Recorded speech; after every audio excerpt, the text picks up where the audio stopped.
కృపా కనికరం కలిగిన దేవుడు. మరి యేసయ్య ప్రాణం పెట్టినటువంటి దేవుడు అగొచ్చ పొదలను మోయలేక మోస్తూ ఆయన అల్లాడిపోతూ ఉన్నాడు. శిలువ భారంలో బహుభారభరితము కనుక ఆయన మోయలేక మోస్తూ ఆ వీధుల గుండా యెరూషలేము యొక్క వీధుల గుండా నడుస్తూ ఆయన పడినటువంటి వ్యాధి, ఆయన పడినటువంటి బాధ కష్టం ఒకసారి గుర్తు చేసుకుంటాం. ఒక ప్రక్క సైనికులు కొరడాలు కొడుతూ, మరొక ప్రక్క తన్నుతూ, మరొక ప్రక్క ఆయన ముఖము యొక్క గద్దాన్ని పట్టుకొని గుంజుతూ యెరూషలేము వీధుల గుండా ఆయన అవమానిస్తూ ఆ గొల్గొతా కొండ వైపుకు తీసుకొని వెళ్తూ ఉన్నారు. ఎటువంటి త్యాగం ఉండేది, ఎంతటి త్యాగం ఇది! అలా వెళ్ళినటువంటి యేసయ్యను ఆ గొల్గొతా కొండ మీద తన రెండు చేతులకు రెండు మేకులు వేస్తూ, తన కాళ్ళకు మేకులు వేసి ఆ శిలువ పైన వేలాడుతూ ఉన్నటువంటి యేసయ్య పలుకుతూ ఉన్నాడే అమూల్యమైనటువంటి మాటలు. ఈ లోకంలో ఎవరికి సాధ్యము?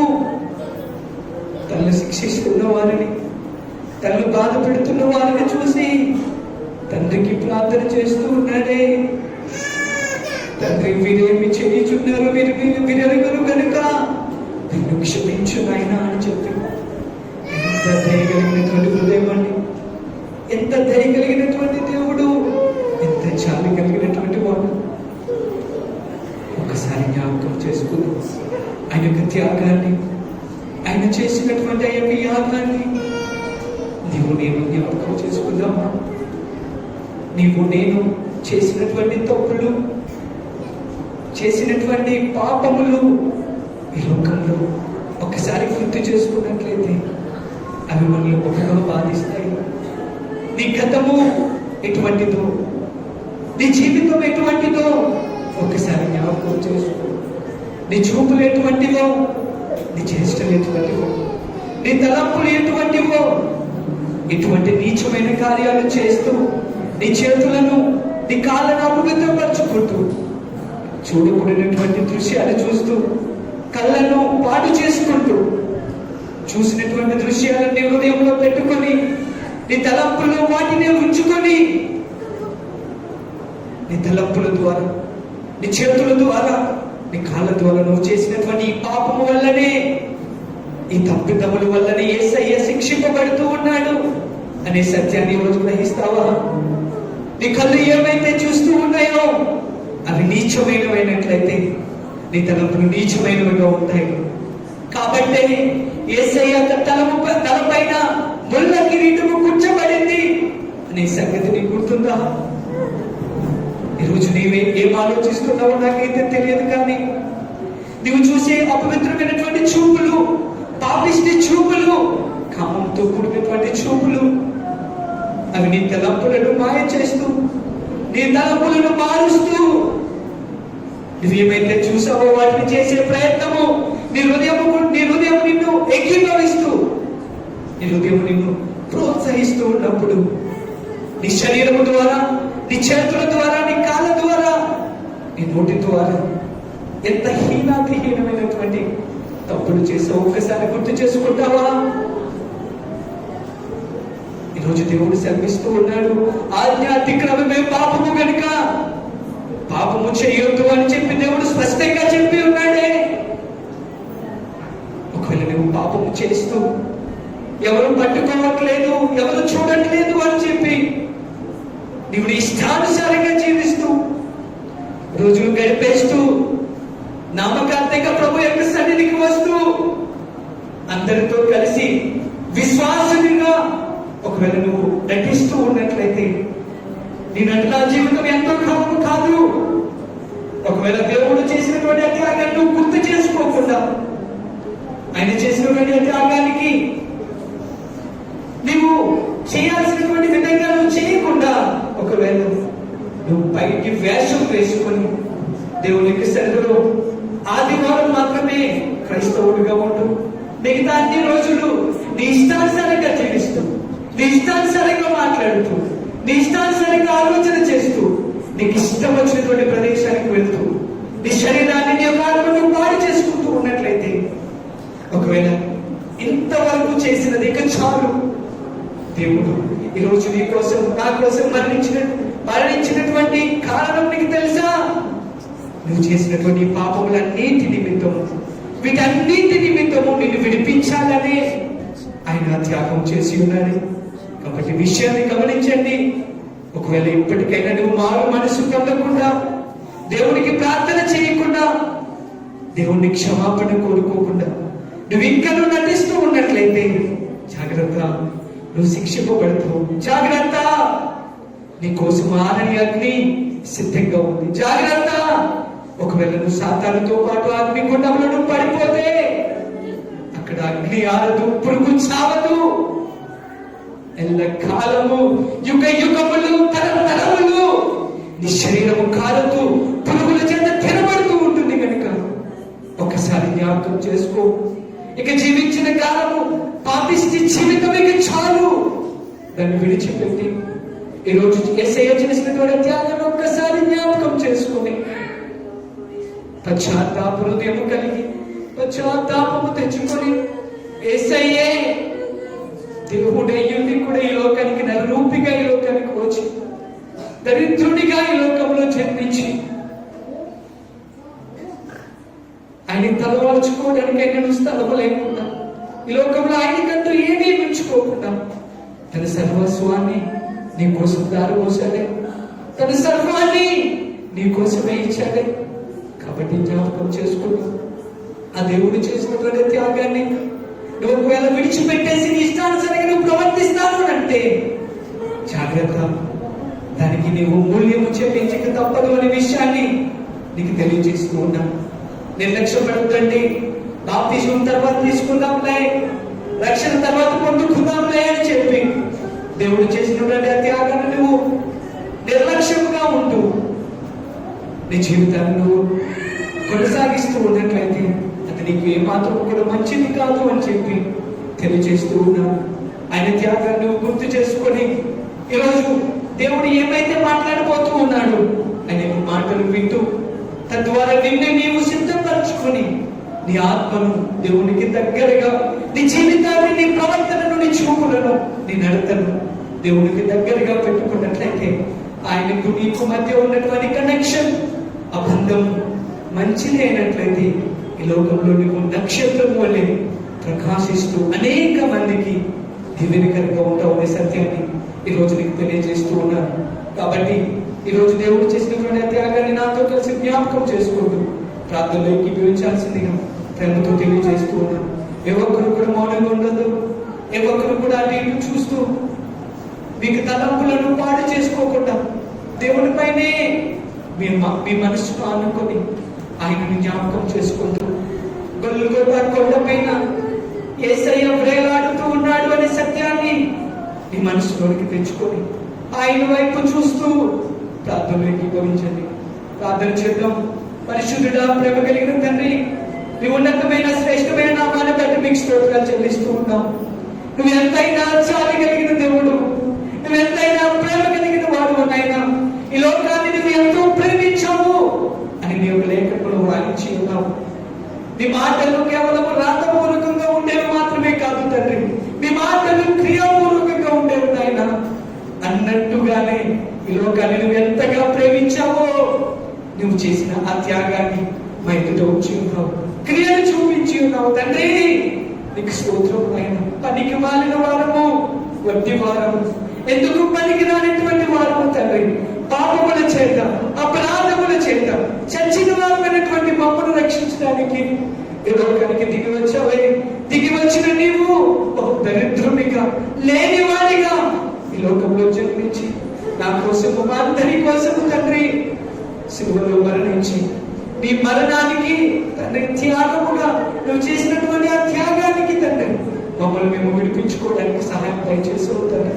మేము చేసినటువంటి ప్రతి తప్పులకు, ప్రతి నీచమైన కార్యాలకు, ప్రతి పాపానికి తండ్రి మేము మాత్రమే బలి అవ్వాలి, మేము మాత్రమే శిక్ష పొందుకోవాలి కానీ తండ్రి, నీవు మా కుమారుడు, నీవు నా కుమారుగా తండ్రి, నా స్థితిలో నీవు దిగి ఉండు తండ్రి. నీవు ఆ శిక్షను అనుభవించి ఉన్నావు తండ్రి. నీకు స్తోత్రాలు నాయన. ఈ రోజు ఆ దినాన్ని మేము స్మరించుకుంటూ తండ్రి, ఈ గుడ్ ఫ్రైడే రోజున నీ పాత సన్నిధికి చేరి వచ్చినటువంటి నీ విశ్వాసులందరిని బట్టి నీకు స్తోత్రాలు చెల్లిస్తూ ఉన్నాను. మీకు సమయంలోనైనా నీ దైవజనులు లేచి వాక్యాన్ని బోధిస్తూ నీ సిలువను కూర్చున్న వార్తను అని ప్రకటిస్తూ ఉండగా తండ్రి, ఒకవేళ మాలో ఏమైనా తప్పుదం ఉన్నట్లయితే, ఎక్కడో సరి చేసుకోవాల్సినవి ఏమైనా ఉన్నట్లయితే దయచేసి సరి చేసుకో. నీకు దగ్గరగా చేరి నువ్వు ఆశించినటువంటి జీవితాన్ని జీవిస్తూ నువ్వు మా ఎదుట ఉంచినటువంటి ఈ పరుగులో కడముట్టించడానికి, విశ్వాసతను అనేక మందికి పంచడానికి కృపను కనికరాని తండ్రి చేతి వచ్చినటువంటి మాకు ఈ మాటలు వింటున్నటువంటి ప్రతి ఒక్కరికి కూడా స్పష్టంగా వినిపించి ఆయన అందుకు తగిన రీతిగా మమ్మల్ని అందరినీ సిద్ధపరచుమని యేసయ్య శ్రేష్టమైన నామంలో ప్రార్థన సమర్పిస్తూ ఉన్నాము తండ్రి. ఆమేన్. దయచేసి 34 తండ్రి, వీరు ఏమి చేస్తున్నారో వీరు ఎరుగరు కనుక వీరిని క్షమించమని చెప్పాను. ఇంకా యేసు గురించి నేను నాకు మాట చెప్పి సమయాన్ని అడిగాను. ఆ రోజు యేసయ్యను ఎంతోమంది హింసిస్తున్నారు, పడుతున్నారు, అన్ని చేస్తున్నారు. కానీ యేసయ్య వాళ్ళు ఏమంటున్నారంటే, యేసయ్య వీరు ఏమి చేస్తున్నారు, వీరు ఏమి కనుక వీరిని క్షమించారు. మనం ఎవరైనా మనల్ని పడితే మన మీదకి ఎవరంటే మనలో తప్పుకుంటే ఆయన ఏం చేద్దాం, ఎంత మూడు తప్పు వచ్చినాక ఉచి తప్పు అని ఏసైని కలుపుతున్నారు, తీస్తున్నారు. కానీ ఏసై ఏమంటున్నారు, వీరు ఏమి చేస్తున్నారు, వీరు లేదు కనుక వీరిని క్షమించండి. క్షమించడం గురించి 2 మాటలు జ్ఞాపకం చేసుకోవచ్చు. యాను సుమంత 3 అధ్యాయము 16వ వచనం.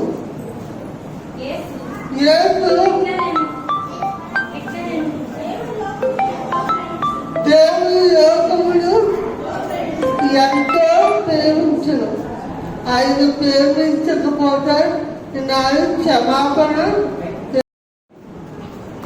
ఆది కాండం 3వ అధ్యాయము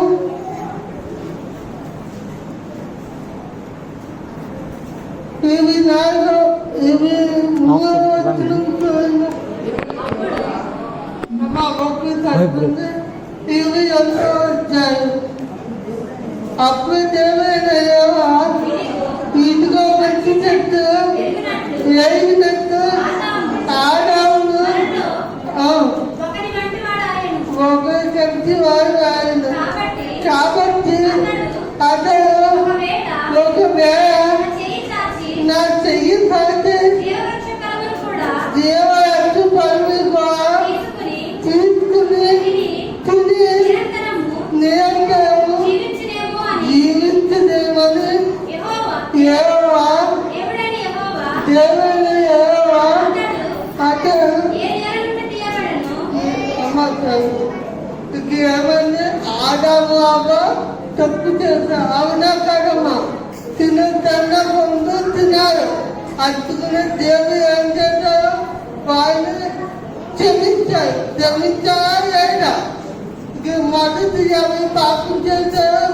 అవ్వ ఆదాము తిన్న ముందు తిన్నారు కాబట్టి వాళ్ళు పాపం చేశారు. పాపం చేసి దేవుడు ఏం చేశారు, వాళ్ళని క్షమించారా లేదా? దేవుడు క్షమించారు. ఇక ఆదాము అవ్వ పాపం చేశారు కాబట్టి క్షమించారు. ఈరోజు నువ్వు నేను ఎన్ని పాపాలు చేస్తున్నా, క్షమిస్తున్నారు. అది ఈరోజు ఆదాము అవ్వడుకో దేవుడు క్షమించారు కాబట్టి ఈరోజు నువ్వు నేనుకో మననుకో క్షమిస్తున్నారు. అదే లోకానికి వర్తంకు మాట్లాడు క్షమాపణ గురించి ఇక ఆడాపుని అప్పుడు చెల్లించాడు దేవుడు. యోగత్తు వార్త 15వ అధ్యాయము ఇవి 4వ వచనం. యోగత్తు వార్త 15వ అధ్యాయము ఇవి 4వ వచనం. నా కుమారుడు చనిపోయి మళ్ళా మరుగులు తప్పిపోయి ఏదన్నది దాగినది తప్పు. నువ్వు తప్పిపోయిన కుమారు. ఈ కుమారు తండ్రి అతనుంది వెళ్ళిపోయాడు. డబ్బు ధనం తీసుకుని వెళ్ళిపోయాడు. తన స్థితిని గమనించి మళ్ళీ తండ్రి దగ్గరికి వచ్చాడు. తండ్రి అతను ఏమన్నారు? నా దగ్గరికి ఆగు అయినా అదే క్షమించాడు. క్షమించారా ఏడా? అమ్మా క్షమించారా ఏడా? క్షమాపణ కలిగి జీవించారు. మనం ఒకరికి ఒకరు క్షమాపణ కలిగి జీవించారు. దేవుడు ఏమన్నా క్షమాపణ కలిగి జీవించారు. అయినా ఏ ప్రాణం మనం కూడా క్షమించి మనకు తగ్గించుకునే స్వభావం మనం కలిగి జీవించాలని చిన్న మాత్రం దేవుడు జీవించాలి. చిన్న మాత్రం దేవుడు జీవించాలి. మాట మీకు అప్పుడు చిన్న పరలోకము నుండి దేవా ఈ భూలోకానికి తండ్రి మానవులమైన మా కొరకు దేవా నీ లోకానికి నీకు వచ్చిన తండ్రి స్తోత్రాలు ప్రభువా. అయా ఎన్నిక లేని మమ్మల్ని జ్ఞాపకం ఈ శుభదినాన్ని మాకు ఇచ్చినందుకు నీ వందనాలు స్తోత్రాలు ప్రభువా. అయా ఏ యజ్ఞత లేని వారము తండ్రి, ఎన్నిక లేని వారము ప్రభువా, అపాత్రులము తండ్రి. ఇప్పటికీ నేను ఈ కృప చేత జ్ఞాపకం చేసుకుంటూ దేవా అయ్యా మీరు ఇచ్చిన ఈ గొప్ప భాగ్యాన్ని బట్టి వందనాలు దేవా స్తోత్రాలు ప్రభువా. అయ్యా నాడు నా ప్రభువా నీవును ప్రభువా శ్రమ పరిచిన వారిని చూసి నా ప్రభువా అయ్యా తండ్రి మీరేమి చేయించున్నారో మీరేమి మీరు క్షమించమన్నావు తండ్రి. ఎంత మంచి దేవుడవో ప్రభువా. అయ్యా నిన్ను హేళన చేసిన వారిని చూసి పలికిన మాట తండ్రి. అయ్యా నా మంచి స్తోత్రాలు ప్రభువా వందనాలు తండ్రి. అయ్యా నువ్వు మా కొరకు చేసిన గొప్ప త్యాగము నా దేవా. అయ్యా నువ్వు ఆ త్యాగములు చేసి ఉండకపోతే ప్రభు మాకు ఈ దినాన్ని రక్షణ భాగ్యం లేదు తండ్రి. నా దేవా మీకు స్తోత్రాలు ప్రభువా. నా దేవా నా ప్రభు మాకు పని లోకాన్ని ఇవ్వడానికని మీ లోకానికి వచ్చావు తండ్రి. స్తోత్రాలు ప్రభువా. ఆ సిలువలో నువ్వు పొందిన పలువిధమైన శ్రమలు నా తండ్రి అయ్యా వర్ణించలేనివి నా ప్రభువా. కేరళ చేస్తున్నారు ప్రభువా నిన్ను తండ్రి. స్తోత్రాలు ప్రభువా. అయ్యా నేను పట్టుడు వారిని చూసి మా ప్రభువా నాను తెరవని నీ ప్రేమను బట్టి నీ వందనాలు దేవా స్తోత్రాలు తండ్రి. అయ్యా నా మంచి వస్తాయా నీకేమిచ్చిన రుణము తీర్చలేము ప్రభువా.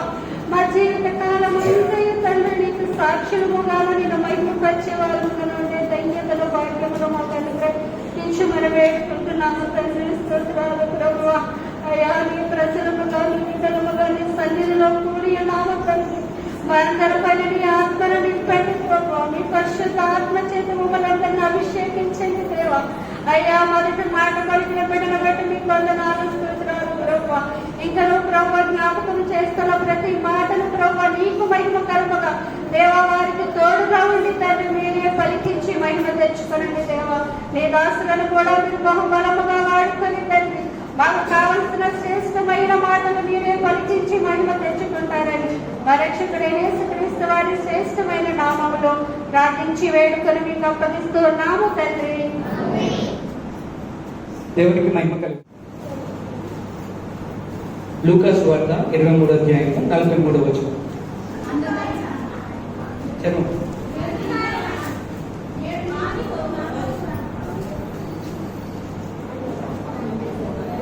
చదవండి.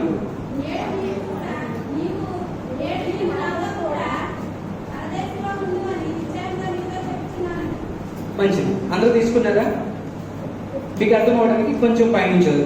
అసలు ఎందుకు యేసయ్య ఆ దొంగని చూసి నువ్వు నాతో కలిసి పరలోకంలో ఉంటావు అన్నాడు? ఇంతకు ముందు ఏం జరిగిందో తెలియదు కదా. కాస్త ముందుకి చదువుతాం. 40 నుంచి 43 వచనం. ఓకే.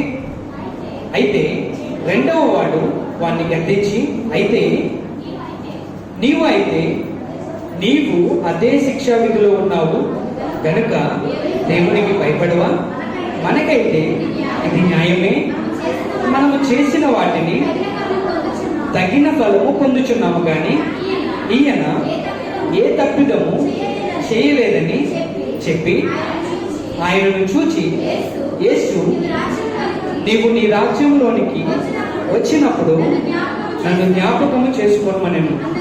అందుకు ఆయన వానితో, నేడు నీవు నాతో కూడా పరదేశంలో ఉండు అని నిశ్చయముగా నీతో చెప్పుచున్నాను నేను. దేవునికి స్తోత్రం. హల్లెలూయా. ఎవరిస్తున్నారండి ఈ హామీ? ఎవరిస్తున్నారు ఈ ప్రామిస్? ఇప్పుడు జగనన్న పిలిచి, నీకెందుకు రేపు పొద్దున్న వచ్చి నేను ఒక కార్ ఇస్తున్నాను అన్నాడు, డబుల్ బెడ్రూమ్ ఇస్తున్నాను. ఆయన ఇచ్చే హామీ ఎలాంటిది అంటారు? చెల్లేదా చెల్లనిదా? సింపుల్ గా చెప్తా. మన ప్రెసిడెంట్ గారు వచ్చి, గ్రామ ప్రెసిడెంట్ గారు, మనలో కొంతమందికి ఇల్లు లేవు. అమ్మ నీకెందుకు 10 రోజుల్లో నీకు స్థలం ఇస్తా అన్నాడు. అది చెల్లేదా చెల్లనిదా?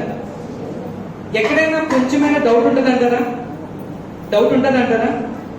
యేసయ్య అంటున్నాడండి దొంగతో ఏమంటున్నాడు? ఏమాయ్ నువ్వేదో మాట్లాడుకుంటున్నావు, అవన్నీ పక్కకు పెడితే ఏమన్నాడు? నీవు నాతో కూడా ఎప్పుడుంటావు? రేపు, ఎల్లుంటావు, ఆ తర్వాత కాదు, ఎప్పుడుంటావు? ఒకసారి చదువుకోండి. అందుకు ఆయన వానితో, నేడు, నౌ. నేడు అంటే నౌ, అట్ ప్రజెంట్ అంటే ఇప్పుడే. ఎప్పుడంటే ఎప్పుడైనా అవ్వచ్చు, పోస్ట్ పోన్ లేదండి, లేదా ఎప్పుడో జరిగేది కాదు, మరి ఎప్పుడో ఉండేది కూడా కాదు. ఎప్పుడు ఉండేది? Now, right now. అంటే ఇప్పుడే నీవు నాతో కూడా పరదేశంలో ఉండు అని చెప్తున్నానా, నిశ్చయంగా చెప్తున్నానా? ఏమండి వినండి, మన దేవుడు నిశ్చయంగా చెప్పేవాడు. ఏ విధంగా చెప్పేవాడు? నిశ్చయంగా చెప్పేవాడు. మరి ఈ రోజుల్లో మనం చేయాల్సిందేంటి?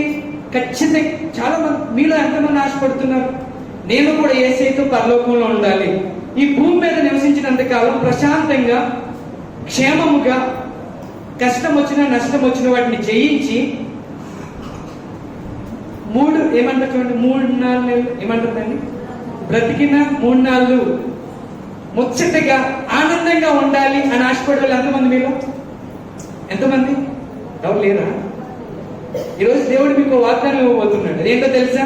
నిశ్చయముగా నువ్వు నాతో ఉంటావు, నిశ్చయముగా నీకున్న వ్యాధి కొట్టివేయబడుతుంది, నిశ్చయముగా నీకున్న ఆర్థిక ఇబ్బంది తీర్చబడుతుంది, నిశ్చయముగా నువ్వు స్థిరపరచబడుతున్నావు, నిశ్చయముగా నీకు జాబ్ వస్తుంది, నిశ్చయముగా నువ్వు రక్షింపబడుతున్నావు, నిశ్చయముగా. వాట్ ఏ ప్రామిస్ అండి? ప్రామిస్ అంటారా కాదంటారా? ఈరోజు ఎంతమంది కోరుకుంటున్నారు నా దేవుడి నుంచి ఇటువంటి ప్రామిస్ నాకు కావాలి అన్నవారు? యేసయ్య హ్యాపీనెస్ లో లేడండి, చాలా బాధలో ఉన్నాడు. ఆయన తన చివరి స్థితి, మరికొన్ని నిమిషాల్లో తన ప్రాణాన్ని విడిచిపెట్టబడుతుంది, పోతుంది. తన శరీరంలో ఇంత రక్తపు బొట్టైనా లేదండి. కొరడా దెబ్బలు కొట్టబడ్డాడు. తల మీద, నెత్తి మీద ఏముంది? ముళ్ళ కిరీటం ఉంది. ముఖం మీద ఉమ్ము వేయబడి ఉన్నది. చేతులకి మేకులు ఉన్నాయి, కాళ్ళకి మేకుంది. ఎంత బాధకరమైన పరిస్థితి అండి. ఒకవేళ ఎవరైనా మనం బాధలో ఉన్నాం అనుకోండి, ఏడుస్తూ ఉన్నాం. ఎందుకు ఏడుస్తున్నాం? మీకు అందరికి బాగా అర్థమయ్యేలా చెప్తాను. అదేంటంటే, మీరు అబ్రాడ్ వెళ్ళాలనుకుంటున్నారు, Kuwait, Qatar, some other country వెళ్ళాలనుకుంటున్నారు. మీరు ఎందుకు దానికి వెళ్ళే ముందు ఎక్కడికి వెళ్తారు? బ్లడ్ టెస్ట్కి, రిపోర్ట్స్కి వెళ్తారు, ల్యాబ్ రిపోర్ట్స్కి వెళ్తారు. అలా వెళ్ళినప్పుడు ఆ రిపోర్ట్ ఇంకా రాలేదు. ఇప్పుడు మీలో ఉండేటువంటి టెన్షన్ అనేటువంటి పని ఏంటో చెప్పండి. వస్తారా రాదా, ఏమైందో ఏంటో. ఇప్పుడు అందరికి ఉండే సమస్య జనరల్గా. మీకు గత కొన్ని రోజులుగా బాగాలేదు అనుకోండి, నీరసంగా ఉంది, జ్వరం ఉంది, తలనొప్పి ఉంది, వీటన్నిటి గుండా డాక్టర్ వచ్చి చెప్పారు, అమ్మా నా వల్ల అవ్వట్లేదు, నువ్వు వీళ్ళు అర్జెంట్గా ఏం చేయాలి? టెస్ట్ చేయించుకోవాలి. ఏం టెస్ట్ చేయించుకోవాలి? బ్లడ్ టెస్ట్ అంటే చాలు. ఇక ఏమైతే చెప్పండి, మనలో ఎక్కడలేని టెన్షన్, ఎక్కడలేని బాధ. అసలు ప్రపంచంలో విచారం అంతా ఎక్కడ ఉంటుందంటే మన మోకాల్లోనే ఉంటుంది. ఇటువంటి పరిస్థితుల్లో పక్క నుంచి పాపం ఎవరో తనకంటే మీకంటే ఎక్కువ బాధ ఉంది దానికి వచ్చి, అమ్మా నా పరిస్థితి ఇదే. పొద్దున్న నుంచి తల పగలగొట్టేస్తుంది. అసలు తల ఎలా పగలగొట్టేస్తుందంటే, ఇప్పుడు మీరు చెప్పండి, ఇదే సిచ్యువేషన్ లో మీరు వెళ్ళుండరా? ఎంతమంది వెళ్ళుంటారు ఒకసారి చెప్పండి. నాకు ఇటువంటి సిచ్యువేషన్ వచ్చింది, నేను వెళ్ళాను. మీ అందరికి అర్థమవడానికి చెప్తాను. చిట్టుబాబానికి హెల్త్ బాగాలేనప్పుడు హాస్పిటల్లో జాయిన్ చేశారు. అది హాస్పిటల్లో ఉన్నప్పుడు నేను చూడడానికి వెళ్ళాను. తన పరిస్థితి ఎటువంటిది ఇప్పుడు ఏమైందో తెలియదు. డాక్టర్స్ వచ్చి అస్మాన్ ఇంజెక్షన్ చేస్తున్నారు, లేకపోతే ఇంకోటి ఏదో చేస్తున్నారు. అసలు ఏం జరుగుతుంది రేపు అన్నది, నెక్స్ట్ 1 hour ఏం జరగబోతుంది అన్నది తనకి ఏం తెలియట్లేదు, అర్థం కాలేని పరిస్థితి. ఈ లోపల ఎవరో వచ్చి వాళ్ళకున్న బాధను ఆయనకి చెప్పారు అనుకోండి, అతను ఏ విధంగా ఫీల్ అవ్వాలి? ఇప్పుడు అసలు నా బాధే నాకు సరిపోవట్లేదు, ఈడి బాధ ఏంటో నాయన నాకు అని ఆ ఫీల్ అయ్యేవారుగా. బాధపడ్డావా? ప్రతి ఒక్కరు బాధపడతారు. ఈ లోకంలో మానవుని యొక్క నైజము అటువంటిది. కానీ యేసే ఎంత మంచి దేవుడు అండి. నిజంగా ఒకసారి అర్థం చేసుకున్నాను, ఎంత మంచివాడండి. ఆయన బాధలు ఆయన పడుతూ ఉంటే, మనకు కొన్ని క్షణాలు ఆయన చనిపోబోతూ ఉంటే పక్కన ఆడంటాడు, రే అంటే యేసైనా అంతగా అనలేదు కానండి, నువ్వు అయితే దేవుడు కదా, నిన్ను నువ్వు రక్షించుకొని మమ్మల్ని కూడా రక్షించేసే అని అంటూ ఉంటే, ఎగతాళి చేస్తూ ఉంటే దేవుడు బాధపడలేదండి. ఒరే నువ్వు అగ్నిగుణంలోకి వెళ్ళిపోతు, అసలు నీ పని అక్కడికి వచ్చే చెప్తాను అన్నాడండి దేవుడు. అస్సలు ఏమన్నా కనీసం మనం పట్టించుకోలేదండి, మన వైపు చూడలేదు. కానీ మరొక ప్రక్క మరొక దమ్ము ఉన్నాడు. అతను అంటున్నాడు, అయ్యా అని అతని జ్ఞాపకం చేసుకునే ముందు వాడిని అంటున్నాడు, రే నీకు నాకు ఈ శిక్ష పడాల్సిందే. మనం ఈ విధంగా సిలువ మీద ఎక్కి కొరడా దెబ్బలు కొట్టింపబడి ఈ విధంగా చనిపోవడానికి మనకి అర్హత ఉంది, లేకపోతే మనం అందుకు తగిన వారము. కానీ ఆయనలో ఎటువంటి పాపం లేదురా, ఆయన మంచివాడురా, ఆయన నీతి కలిగిన దేవుడురా, ఏ పాపము చేయకుండా ఆయన శిక్షింపబడుతున్నాడు. నువ్వు అలా అనొద్దు అంటే అని వెంటనే ఆ దొంగ అడిగినటువంటి రిక్వెస్ట్ ఏం చెప్పండి? ఏమని అడిగాడు దేవుణ్ణి? ఎంత మంచి మాట అండి. ఈరోజు మనలో ఎంతమంది అడుగుతారండి ఆ విధంగా? నీకు కష్టం వచ్చినప్పుడు దేవుణ్ణి ఏమని అడుగుతున్నావు? నీకు బాధ వచ్చినప్పుడు దేవుణ్ణి ఎలా అడుగుతున్నావు? ఈ విధంగా అడిగే వాళ్ళు ఎవరు ఉన్నారంటారు? ఎందుకయ్యా అసలు మా ఆదివారం వస్తే నేనే పొద్దున్న వెళ్తా, నేనే చర్చి తిరుగుతాను, నేనే బరకాలు వేస్తాను, నేనే సంచులు ఇంటే తిన్నాను, ప్రతిరోజు పోయిన వెళ్ళినప్పుడు నేనే వండుతా, ఆ ప్లేట్లు తినేసి ప్లేట్లు ఉంటాయి చూసావా, అందరూ వదిలేసి వెళ్ళిపోతాను, నేనే కడుగుతా. కానీ కష్టాలన్నీ ఎవరికి? నాకే. ఇటువంటి సమస్య, ఇటువంటి వేదన, ఇటువంటి మాటలు నీలో ఉన్నట్లయితే దయచేసి అవి రానివ్వు. ఎందుకన్నా తెలుసా? నీకంటే ఎక్కువ కష్టాన్ని ఆ రోజు దొంగ అనుభవిస్తున్నాడు. అంతకంటే ఎక్కువ కష్టాన్ని ఎవరు అనుభవిస్తున్నారు? యేసే అనుభవిస్తున్నారు. ఆయనతో పోల్చుకుంటే, లేకపోతే వారితో పోల్చుకుంటే నీ కష్టం పెద్ద లెక్కే కాదు. కాబట్టి నీ సహనాన్ని విడిచిపెట్టే ప్రయత్నము చేయొద్దు. ఆ రోజు యేసయ్య ఆ స్థితిలో ఆయన ఉన్నప్పుడు దొంగ ఎంత ప్రేమగా అడుగుతున్నాడండి. ఒకసారి చూడండి, 41 చూద్దాం. చూడండి, మనకైతే ఇది న్యాయమే, మనము చేసిన వాటికి తగిన ఫలము పొందుచున్నాము, కానీ ఈయన ఏ తప్పిదమును చెయ్యలేదు. వినండి, there is no sin in here, we cannot found any sin. ఇతను ఏ తప్పు మనము చూడలేము. Is a righteous man. ఎటువంటి పర్సన్ అండి ఆయన? దేవుడు సత్యస్వరూపి, ఆయనలో ఏ తప్పు లేదు. కాబట్టి విను, మనకైతే ఇది తగిన ఫలం మనం అనుభవిస్తున్నాం. చేసినటువంటి తప్పుకి, చేసినటువంటి పాపానికి, చేసినటువంటి నీచమైన క్రియలకి ఈరోజు మనం శిక్ష అనుభవించడం తగిన ఫలమే. ఈరోజు ఎంతమంది వ్యాధి బాధలకుండా, కష్ట నష్టాలకుండా, ఇరుకు ఇబ్బందులకుండా వెళ్తున్నారు నాకు తెలియదు. కానీ మొట్టమొదటి కారణం ఏంటో చెప్పమంటారా? ఈరోజు నీకున్నటువంటి కష్టము, నీకున్నటువంటి గాయము, నీకున్నటువంటి కష్టము, నష్టము, వ్యాధి, బాధ గల కారణం ఏంటో తెలుసా? నువ్వు చేసినటువంటి గతకాల పనులు. నువ్వు ఇదివరకు ఏమైతే చేశావో దాని యొక్క ప్రతిఫలమే ఈరోజు నువ్వు అనుభవిస్తున్నావు. ఇదివరకు నువ్వు నడవకూడని ప్రదేశాలకు నువ్వు వెళ్ళావు, చేయకున్నటువంటి పనులు నువ్వు చేసావు, కాబట్టి ఈ రోజు నీవు ఈ స్థితి కలిగి ఉన్నావు. కాబట్టి విను, ఇటువంటి స్థితి కింద నువ్వు వెళ్తూ ఉన్నప్పుడు మనం అడగాల్సింది ఏంటి చెప్పండి? ఆ రోజు దొంగలాగా, అయ్యా నువ్వు మంచోడు కదా, నాకు ఎందుకు ఈ రోగం రప్పించావు, నన్ను బాగు చేయి, నాకెందుకు ఇటువంటి ఆర్థిక ఇబ్బందులు, నువ్వు నన్ను బాగు చేయి అని అడుగుదామా? లేకపోతే దేవుడిని ఒక్కసారి అయినా నేను పాపిస్తూ వాడిని, నేను పనికి మాలిన వాడిని, నేను నాలో ఏమాత్రం కూడా మంచి లేదు, కానీ నన్ను జ్ఞాపకం చేసుకో, నన్ను క్షమించు, నీతో కలిసి ఉండేటువంటి కృప నాకు ఇవ్వు అని చెప్పి మనం ప్రార్థన చేస్తే మన ప్రేమ కలిగినటువంటి దేవుడు మన మాట వింటారా? వినండి, 2000 సంవత్సరాల క్రితం అక్షరాల ఏం జరిగిందో తెలుసా?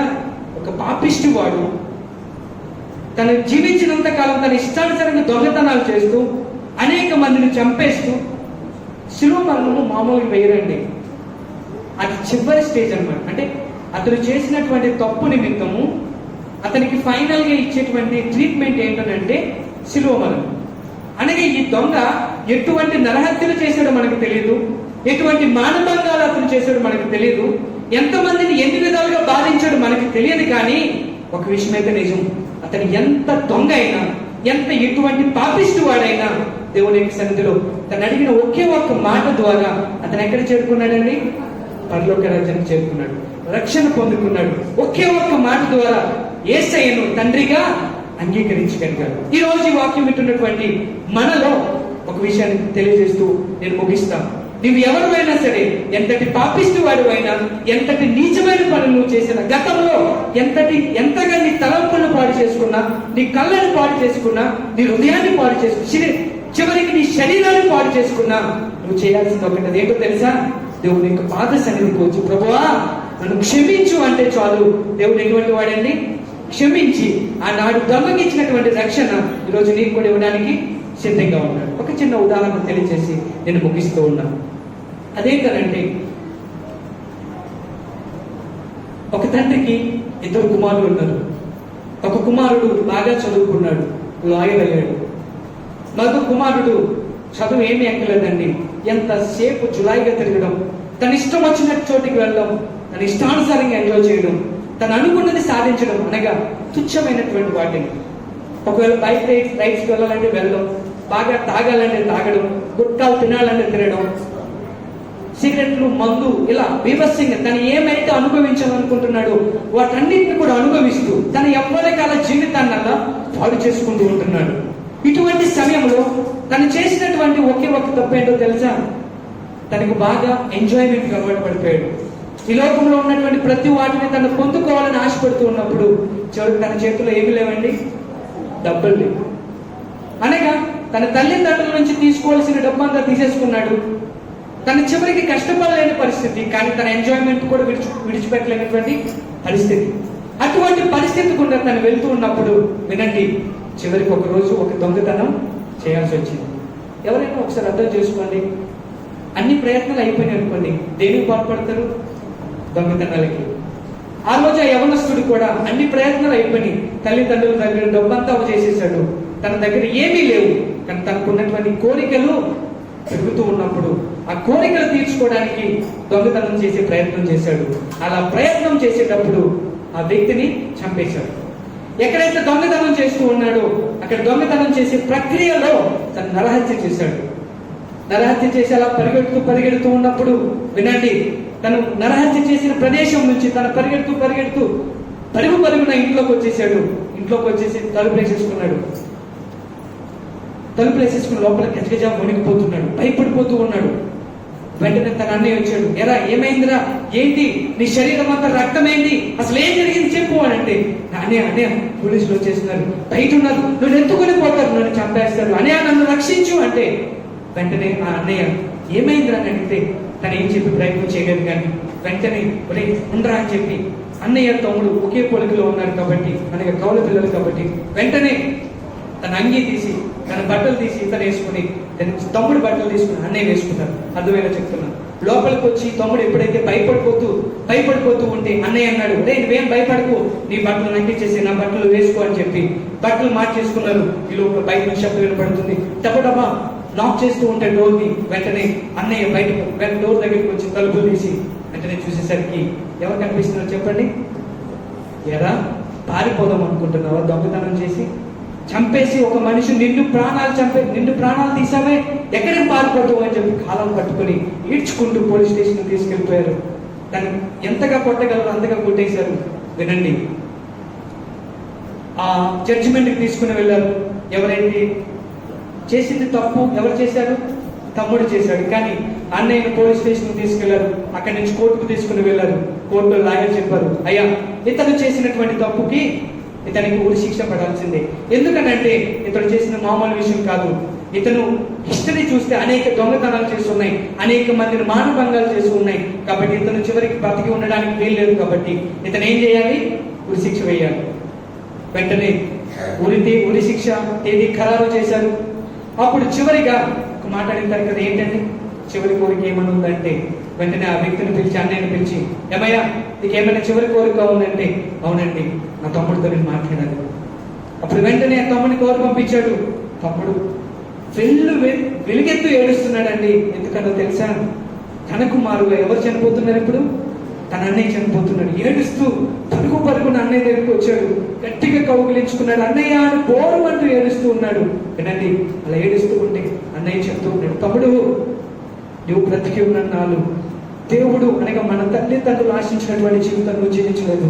కనీసం ఇప్పటి నుంచి అయినా నీ తల్లి నీ తండ్రి లేదా మన తల్లిదండ్రులు ఏమైతే నీకు చెప్పారో అటువంటి జీవితాన్ని జీవిస్తానని నాకు మాటిస్తావు అని అడిగితే, వెంటనే తమ్ముడు, అన్నయ్య తప్పకుండా నువ్వు ఇచ్చినటువంటి ప్రాణభిక్ష నువ్వు ఆశించినట్టుగానే అమ్మ నాన్న ఏ విధంగా అయితే జీవించమన్నారు అటువంటి జీవితాన్ని జీవిస్తానని చెప్పి మాటిచ్చి అక్కడి నుంచి వెళ్ళిపోయారండి. వినండి, ఆ రోజు తమ్ముడు ప్లేస్లో అన్నయ్య బలి అయిపోయాడు, చనిపోయాడు. ఇప్పుడు అన్నయ్య తమ్ముడు చేయాల్సిన పని ఏంటో మీరు చెప్తారా? ఇప్పుడు తమ్ముడు చేయాల్సిన పని ఏంటో మీరు చెప్తారా? అర్థమైంది నేను చెప్పింది? అర్థం కాదు. ఇప్పుడు తమ్ముడు చేయాల్సిన పని ఏంటి? మంచిగా అనగా తల్లిదండ్రులు ఏమైతే అతనికి మంచి బోధించారో, దొంగతనాలు చేయకుండా, నరహత్యలు చేయకుండా, మానభంగాలు చేయకుండా, ఈ లోకంలో ఉన్నటువంటి తుచ్చమైన నీచమైనటువంటి కార్యాలకు తన అవకాశం ఇవ్వకుండా పరిశుద్ధమైన జీవితాన్ని జీవిస్తే అక్కడ అన్నయ్య పెట్టిన ప్రాణానికి విలువ ఉంటుంది. ఒకవేళ అన్నయ్య చచ్చిపోయాలే, నేను మరలా నా గత జీవితాన్ని ప్రారంభించి నా ఇష్టానుసారంగా నేను జీవిస్తానంటే అక్కడ అన్నయ్య పెట్టిన ప్రాణానికి విలువ ఉండదు. దయచేసి అర్థం చేసుకుందాం. నిన్ను నన్ను యేసయ్య వెలపెట్టి కొనుక్కున్నాడు. తన విలువైనటువంటి రక్తాన్ని కల్వరి గిరిపైన చిందించాడు. ఈరోజు నీవు నేను ఏం చేస్తామని ఆయన త్యాగం చేశాడో తెలుసా? ఏం చేస్తామనండి? బూతులు అంటామన్నా, సీరియల్ చూద్దామన్నా, సమయాన్ని ఇష్టానుసారంగా రోజుల మీద ఖర్చు చేస్తామన్నా, త్రాగుడు తాగి ఇష్టానుసారంగా టైం వేస్ట్ చేస్తామన్నా, లేకపోతే నీ కష్టాన్ని వెచ్చించి అవి ఇవి కొనుక్కోవడానికి నీకున్నటువంటి ఏమంటారు శక్తినంతా ఉపయోగించి నీ ఇష్టానుసారంగా జీవిస్తావన్నా? దేనికోసం అన్నాడు యేసయ్య నిన్ను నన్ను రక్షించడానికి కోసం, నిన్ను నన్ను రక్షించాలని దేనికోసం ఆయన మరణించాడండి? ఒకసారి విషయాన్ని అర్థం చేసుకుందాం. ఆయన చేసినటువంటి త్యాగానికి విలువ ఉండాలి అంటే నీవు నేను విలువ కలిగిన జీవితాన్ని జీవించాలి. ఒకవేళ నీవు నేను విలువ లేని జీవితాన్ని మనం జీవించామనంటే ఆనాడు యేసయ్య చేసిన త్యాగానికి విలువ లేదు. ఈ వాక్యాన్ని మీరు అర్థం చేసుకున్నట్లయితే మీరు మంచివారు, లేనట్లయితే మంచివారు. నాతో కలిసి ప్రార్థన ఏకీభవించండి. ప్రార్థన చేద్దాం. ఆనాడు ఆ దొంగ తన క్షమాపణ కోరాడు. దేవుడు వెంటనే క్షమించాడు. ఆయనతో పాటు ఉండడానికి ఆయన ఇష్టపడ్డాడు. ఈరోజు నీవు నేను ఎటువంటి వాడుమైనా క్షమాపణ అడిగితే చాలు దేవుడు క్షమించేవాడు. ఆయన ఎటువంటి పరిస్థితులు ఆయన ఉన్నా ఆయన క్షమించేవాడు. ఒకసారి జ్ఞాపకం చేసుకుందాం. ఆయన శిలువ మరణం పొందుతూ కూడా ఒక పాపిని రక్షించగలిగాడే. ఈరోజు నీవు నేను తప్పిపోయి నీవు నేను ఈ లోకంలో ఉన్నటువంటి అల్పకాల పాప భోగాలకు ఒకవేళ మన శరీరాన్ని మన సమయాన్ని అప్పగిస్తే ఆయన చేసినటువంటి ఆ త్యాగానికి విలువ ఉండదు. కాబట్టి విషయాన్ని గమనించండి. దయచేసి శ్రద్ధతో భక్తితో దేవుని యొక్క సన్నిధిలో ప్రార్థన చేయండి. ఆయన చేసిన త్యాగాన్ని ఒక్కసారి జ్ఞాపకం చేసుకుంటూ దేవుణ్ణి స్తుతించాల్సిందిగా ప్రేమతో తెలియజేస్తూ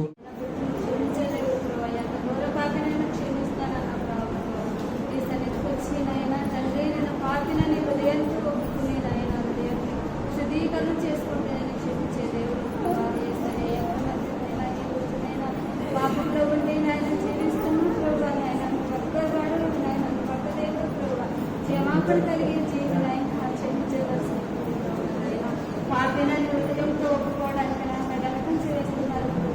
రక్షణ పొందడానికి ఇంకా దూరంగా ఉంటున్నారు.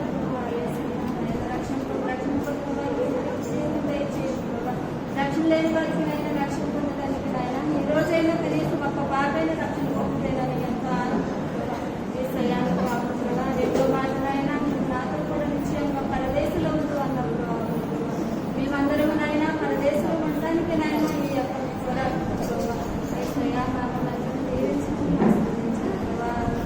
వాక్యాల ద్వారా వారు దేవుని శుద్ధీకరణ చేసుకోవడం నాయన నువ్వు చేసిన నాయన త్యాగం ఎవరు చేయలేదు. గొప్ప దేవుడు అయ్యా మా కోసం నైనా ఈ మాట మేము జ్ఞాపకం చేస్తుండగా నైనా ప్రతి ఒక్క మాట మేము మరవకుండా హృదయంలో నైనా భద్రత దాచుకోవడానికి సహాయం చేయాలి. ఈ చిన్న ప్రార్థన నాయన ఈ బాధల దగ్గర అడిగి వేసుకుని యేసు తన తల్లియు తాను ప్రేమించిన శిష్యుడను దగ్గర నిల్చుండ చూచి, అమ్మా ఇదిగో నీ కుమారుడు అని తన తల్లితో చెప్పింది. చాలా మరి దేవాది దేవుడు యొక్క సిలువని అనుభవిస్తూ కూడా మరి తన తల్లిని తండ్రిని విడిచిపెట్టగా మరి యొక్క పలికిన యొక్క మాటను జ్ఞాపకం చేసుకున్న మనందరం కూడా మరి మనం ఏ రీతిగా అయితే మరి దేవత దేవుని స్తుతిస్తూ ఉన్నాము, ఆయన చేసిన త్యాగాన్ని గుర్తిస్తూ ఉన్నాము. దయతో మీరందరూ కూడా ఈ యొక్క మాటను బట్టి ప్రార్థన సహాయాన్ని అందించి మరి దేవత దేవునికి స్థుతులు చెల్లించవలసిందిగా ప్రార్థన సహాయంతో అడుగుతున్నాను.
మూడు గంటలకు యేసు ఎలోయి ఎలోయి లామా సబక్తాని అని బిగ్గరగా కేక వేసింది.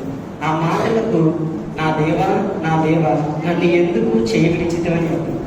ఈ మాటల కనుక మన జీవితాల్లో చూసుకుంటే మనకు శ్రమ వచ్చినప్పుడు లేదా ఒక ఇబ్బంది వచ్చినప్పుడు మనం భరించలేనంత పెద్ద భారం మన మీద పడినప్పుడు అనుకుంటాం, ఇదిగో నా దేవుడు నన్ను ఎందుకు వదిలేస్తాడు, నా చేయి ఎందుకు విడిచిపెట్టేస్తాడని మన మనసులో ఎంతో వేదన పడతాం. కానీ ఒక్కటి గమనించాడు, మన దేవుడు ప్రేమ స్వరూపి. ఆయన ఎన్నటికీ మనం చేయి విడిచిపెట్టే దేవుడు కాదు. ఎప్పుడైతే మనం చేసిన తప్పులను ఆయన యొక్క ఒప్పుకొని ప్రార్థన చేస్తుంటామో అప్పుడు మన దేవుడు మనకు ఖచ్చితంగా సమాధానం ఇస్తాడు. ఎందుకంటే మన దేవుడు ఈ లోకానికి వచ్చాడు, మన కోసం వచ్చాడు, మన కోసమే ఈ శిలువ యాగాన్ని అంతటిని ఆయన భరించాడు, హింసను అంతటిని కూడా భరించాడు.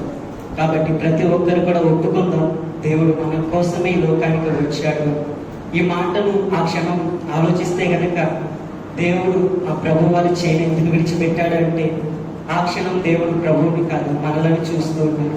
మనము మన శ్రమల్లో నుంచి విడువబడుతున్నామని, మన పాపంలో నుంచి మనం లేవనెత్తబడుతున్నామని దేవుడు మనలను చూస్తున్నాడు. కనుకే దేవుడు ఆ క్షణం ప్రభు వారి చేయని విడిచిపెట్టాడు. కానీ ఒక్కటి గమనించండి, ప్రేముడు ప్రేమ స్వరూపి, సాక్షాత్తు దేవదేవుని స్వరూపాన్ని కలిగినటువంటి వాడే మట్టి రూపాన్ని ఎత్తి లోకానికి వచ్చి ఉన్నారు. సేవలు అందుకోవాల్సినటువంటి సౌభాగ్యుడే ఈ లోకానికి సేవ చేయడానికి వచ్చాడు. కాబట్టి ప్రతి ఒక్కరు గమనిద్దాం, దేవుడు నా కోసమే ఈ శిలువ యాగాన్ని అనుభవించాడు, నా కోసం ఆయన మరణించాడు. ప్రతి ఒక్కరు ప్రార్థిద్దాం. దేవుడు చిన్న మాటని దీవించునుగాక. ఆమేన్.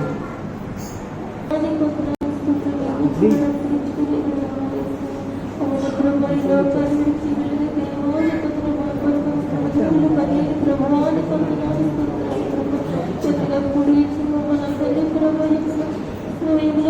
మరి నేను కల్పించుకొని ప్రభుని జ్ఞాపకం చేసుకున్న సమయాన్ని చెప్పి ప్రభుని కొంతమంది స్తోత్రాలు ప్రభు మా కొరకు ప్రభుని నిలబడిన ప్రభుని కొంతమంది స్తోత్రాలు జ్ఞాపకం చేసుకున్న పాపాలను మీ కుటుంబంపై మోపిన దేవాలను స్తోత్రాలు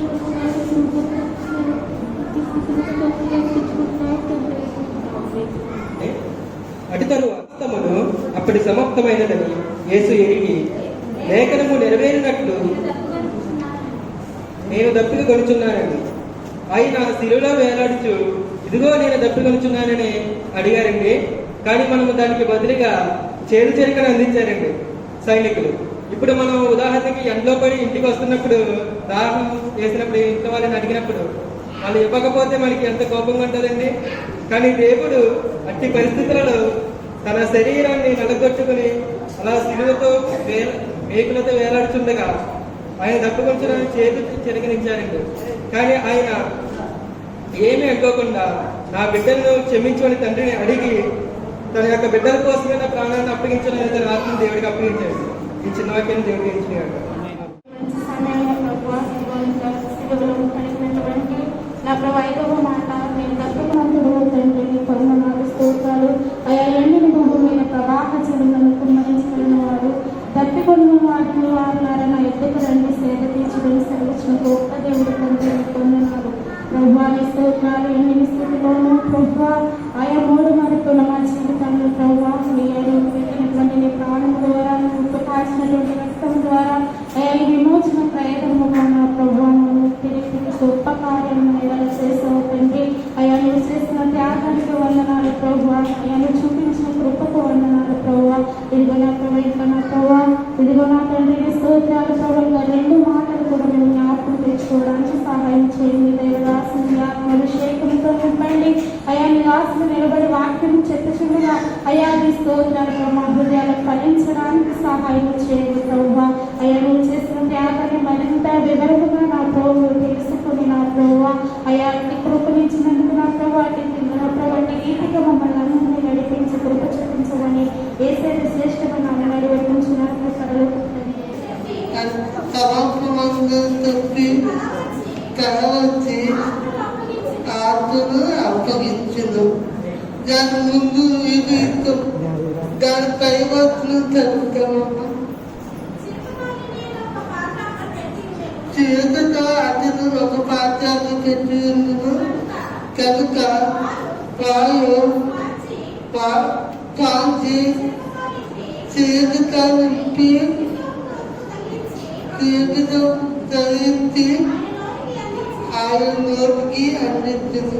చేతుగా చాలా అలసిపోయి చాలా ఇబ్బంది పడుతున్నప్పుడు దాని గురించి ఆలోచిస్తున్నారు. మనం ఒక వ్యక్తిని అడిగినప్పుడు ఆ వ్యక్తి మనకు మంచిని ఇస్తారు. ఈ ఏదైనా ఈ మంచిని అడుగుతున్నారు. చాలా అలిసిపోలేదు. మన నిమిత్తం మన పాపము నిమిత్తం అది నలుగురు వస్తారు అని ఎన్నో చెవులు అనిపిస్తారు. నాయన యేసయ్య నా ప్రభువు మన కొరకు నా తండ్రి నాయన ఆ చేదు చిలికను నా ప్రభువు ఇచ్చుకొని నా తండ్రి నాయన యేసయ్య నీ ఆత్మను నీ తండ్రికి అప్పగించుకుంటున్న విధానాన్ని బట్టి మీకు వందనాలు ప్రభువు. అలాగే నా తండ్రి నాన్న యేసయ్య మీరు మాకు నా తండ్రి నాన్న యేసయ్య అప్పగించిన నా ప్రభువు మంచి మనసులు ప్రభువు మంచి మాదిరి కలిగి నా తండ్రి నాయన క్రియలు నేను యేసయ్య మేము జరిగించే ప్రకారం మేము జీవించడానికి సమయం దయచేయండి యేసయ్య. మీకు వందనాలు స్తోత్రాలు ప్రభువ. నాయన యేసయ్య నా తండ్రి నన్ను జరిగిన నా ప్రభువ మీరు మాట్లాడే విషయంలో కూడా నా తండ్రి నన్ను మాటలు అంగీకరించిన ప్రభువ చిత్త ప్రకారం మేము జీవించే భాగ్యం మాకు దయచేయండి తండ్రి. నాయన యేసయ్య నా ప్రభువు మీకు విరోధంగా ప్రభువ మేమైనా నా తండ్రి ఎన్ని క్రియలు చేయించుకున్నట్లయితే మమ్మల్ని క్షమించండి ప్రభువ. నా తండ్రి నాయన యేసయ్య నీకు మాదిరిగా మేము జీవించే ప్రకారం మాకు దయచేయండి యేసయ్య. అలాగే నా తండ్రి నాయన 7వ మాటగా నా తండ్రి నాయన ఏ సహోదరుడైతే నా ప్రభువ నాయన మాకు జ్ఞాపకం చేయించున్నాడు నా ప్రభువ నాయన ఆ సహోదరుడు ద్వారా మీరు మాతో మాట్లాడమని అడుగుతున్నాం యేసయ్య.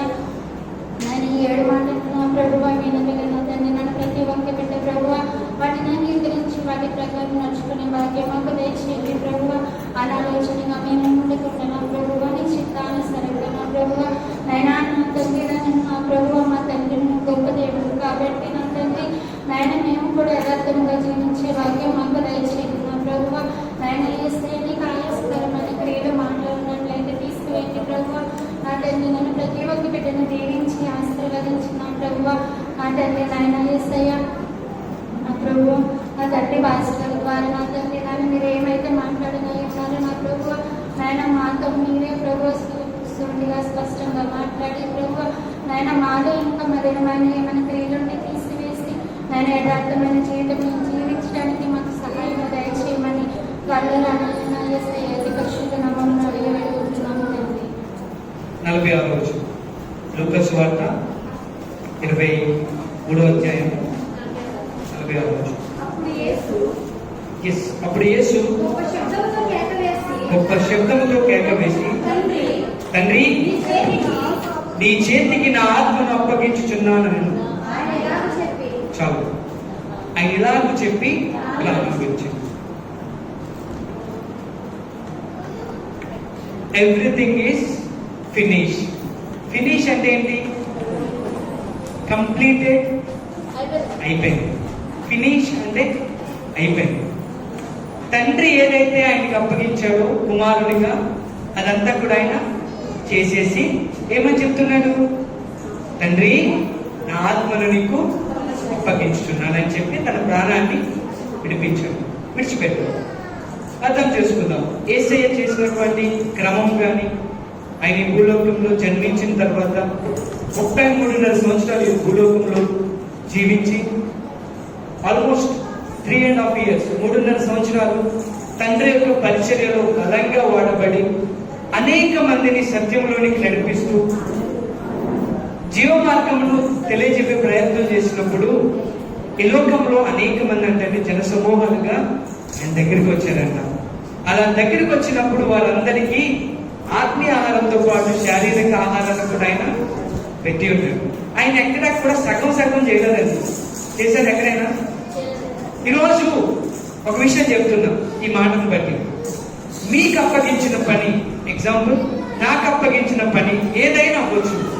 అది ఫుల్గా చేస్తున్నామా, హాఫ్గా చేస్తున్నామా, పూర్తిగా చేస్తున్నామా, సగమే చేస్తున్నామా అనేది ఇంపార్టెంట్.